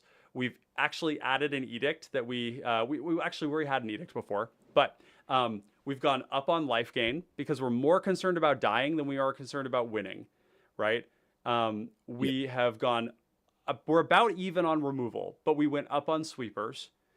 And the removal is focused more on the not dying thing too, right? Like Parasitic Impetus and Psychic Impetus are cards that are really good at taking an opponent's commander that could kill us with commander damage and making it go elsewhere while making our opponents end the game for us. They're killing each other. Very good spells, high value, right? We've also reduced the number of tutors. We used to have a ton of tutors. We had like Shrine Steward and Shield Wall Sentinel to find all this stuff, and what was the other one? The 3 mana Drift of Phantasms and all this. And now we're really just on the ones that give us life gain and cranial plating, right? Yes. We've gone down Who's on very lands by important. 1. And the classic adjustment that you know you've modernized your deck when you've done this is we added Troll of Khazad-dûm and Lorien Revealed. So, was there anything else about that you want to add, Lobert, to like things that we did structurally to the deck that I might have missed there? I think that was a really good overview. I don't think so. Yeah, I think we're just generally. Oh, Oh, two big things. We added Heart Piercer Bow, which is a oh, repeatable form of removal, and yeah. we did add Wait a Freed second. from the Real. Hold on. Oh, bro. Nope, nope, nope, nope. Heart Piercer Bow deals 1 damage. Oh, okay. Okay. Good Yep. Oh, catch. that's too bad. I'm really sad about that, actually, to be quite honest. That's disappointing. I'm But we yeah. did add Freed from the Real, so that now there's a combo Yeah. in our deck where we can just kill all the things, which is pretty neat. It is neat. It's very neat. Oh, these need to be snow-covered lands as well. See what you did to the people here, Lobert, is you made their deck more expensive. Did you want to play a cheap deck or do you want to play a good deck? I play good decks. Yeah. I'm chat. Don't listen to me too much. I'm just trolling and filling the airwaves. I'm just crazy about Arkham's Astrolabe, Yeah, and yeah, I think that the draw 2 spells that sacrifice an artifact are some of the best things, and just quickly getting better with every set that comes out yeah. because they keep printing artifacts that do random crap, and they're Artifact just getting synergy is just where you want to be. I mean, yeah. common. For those of you who've been living under a rock, or maybe you just don't play Pauper, the whole format of Pauper is just format dot Pauper dot artifact. Like it's just that's all it is artifact synergies. There's some examples where it's not the case, but like Burn is an artifact deck. Boros is an artifact deck. Golgari, artifact deck. Mono Black, which is like Mono Black, it's got like Avenging Hunter, artifact deck. Deadly Dispute, all up in it, right? Like, um, even it's just it's a lot of artifacts, and so really like it's a great thing to be doing. When you're in black, you need to be asking yourself, is this an art? Why isn't this an artifact deck, and why am I not playing cranial plating? It's a real good Yeah, and question. for me with that, it's Astrolabe is a must, and Yeah. that's Well, I lost so Astrolabe, many times to that card in so many formats, and it wasn't always because they were doing some kind of synergy with it. right. Like it was being banned in Modern and in Legacy, not because of synergies people were doing with it. It was just because they were 4-color decks. Well, Yorion decks in Legacy were pretty busted. Modern decks were pretty busted. Ice Fang Coatl, all that shit was really gnarly. So there were reasons to do it, but again, those are 60-card decks, right? These are Yeah, you're drawing them every game, like is what that looks like. And in a sure. 100-card singleton, we draw them every once in a while. Um, we need one more kill spell. Candy Grapple. Candy Grapple. Yeah, easy. You like that one over Final Flourish? Whatever you want. I mean, they're both fine. They both kill combo creatures unbargained and unkicked.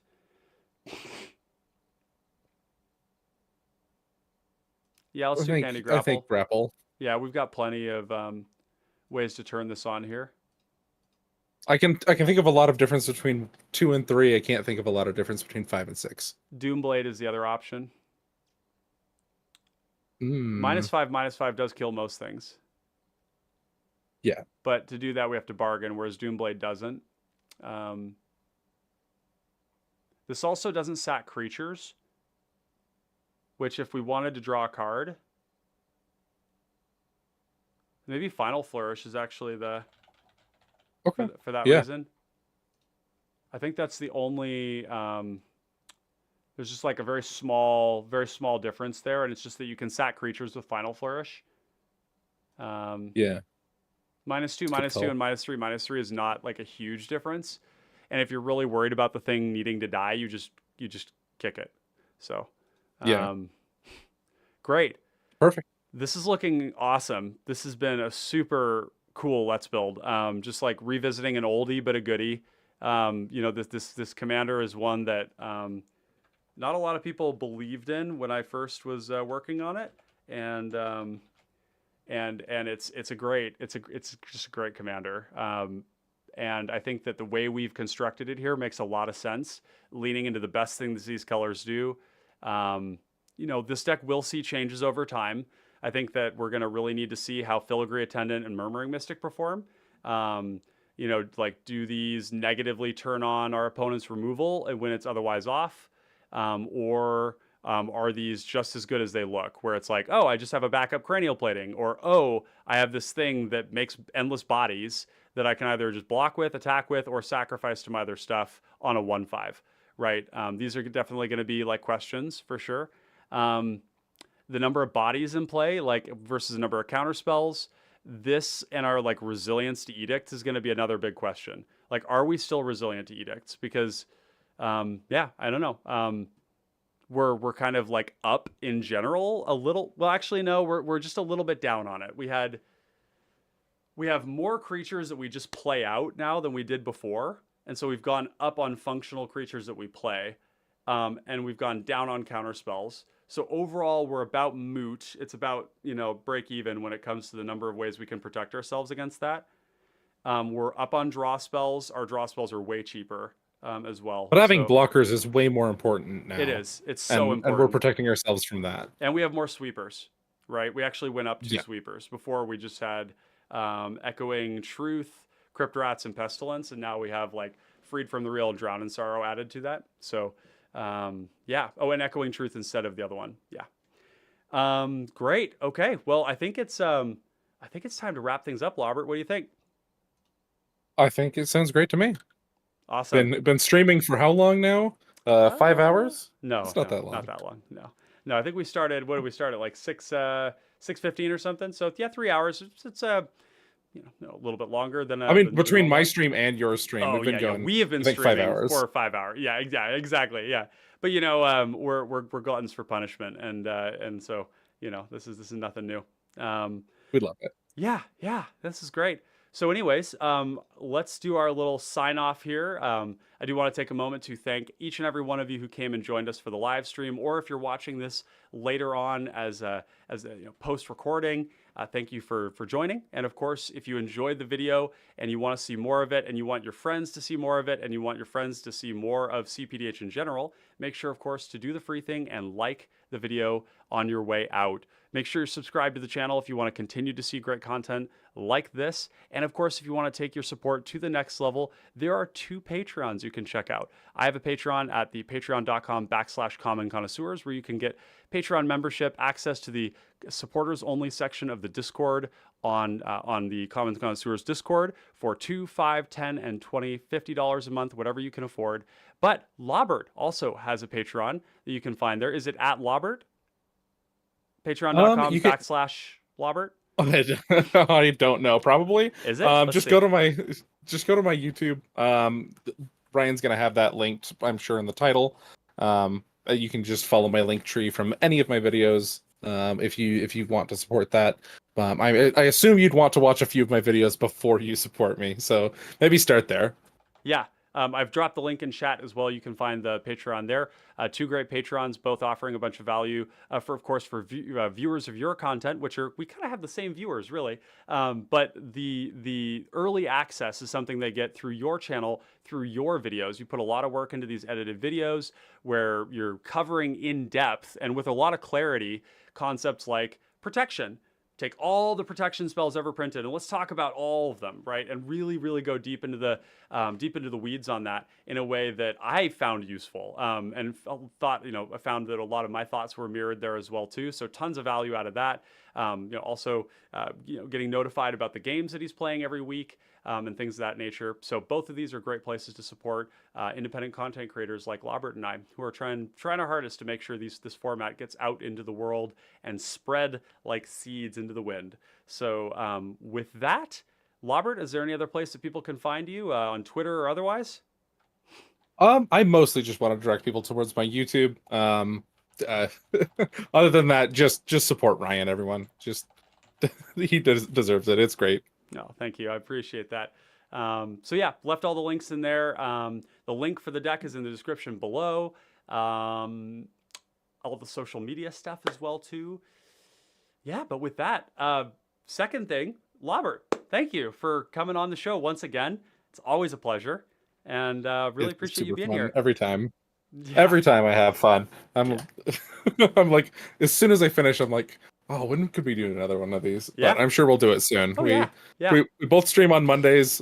This worked out really well where you came on mine, and then I'm going to be editing that game, and we're going to be working together more. It's great. This is a great partnership. Yeah, it really is. In fact, actually in the future too, this setup where we go back to back like that is actually really sweet. Very synergistic. So I don't know how that works with your schedule in the future, but that's definitely something we could look into making like even like a once a month kind of a thing or something. I basically like I have like a bunch of people that are like consistents where I can be like, Lobert, I'd love to have you on. It's going to be very easy. It's going to be very easy banter. We're going to be kind of like thinking in the same ways about the format while also having different ideas about how we execute things. And of course, offering like the most important thing, which is people to call me on my bullshit. It's like I'll sit there and dither over a card for a long time because I don't know exactly what what it needs to stay and what needs to go. It's hard to do that on your own, and so having somebody here like yourself who can really like provide that kind of sounding board, or you alley-oop into the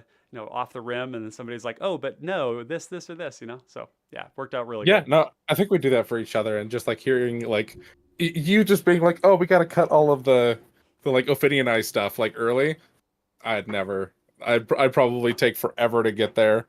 So I didn't expect that would be people. The case. To be quite honest, that was always like a core of the deck. I was like, yeah, of course we want to draw an extra card every turn off of our commander that they can't target. And I don't know, maybe we go back to them at some point, but who knows? It's hard to say. So, but regardless, thank you so much, and yeah, I really appreciate it. And of course, wherever you are in the multiverse, thank you so much for enjoying the content today. I hope you have a great rest of your day wherever you are, and we'll catch you on the battlefield. Peace out, friends.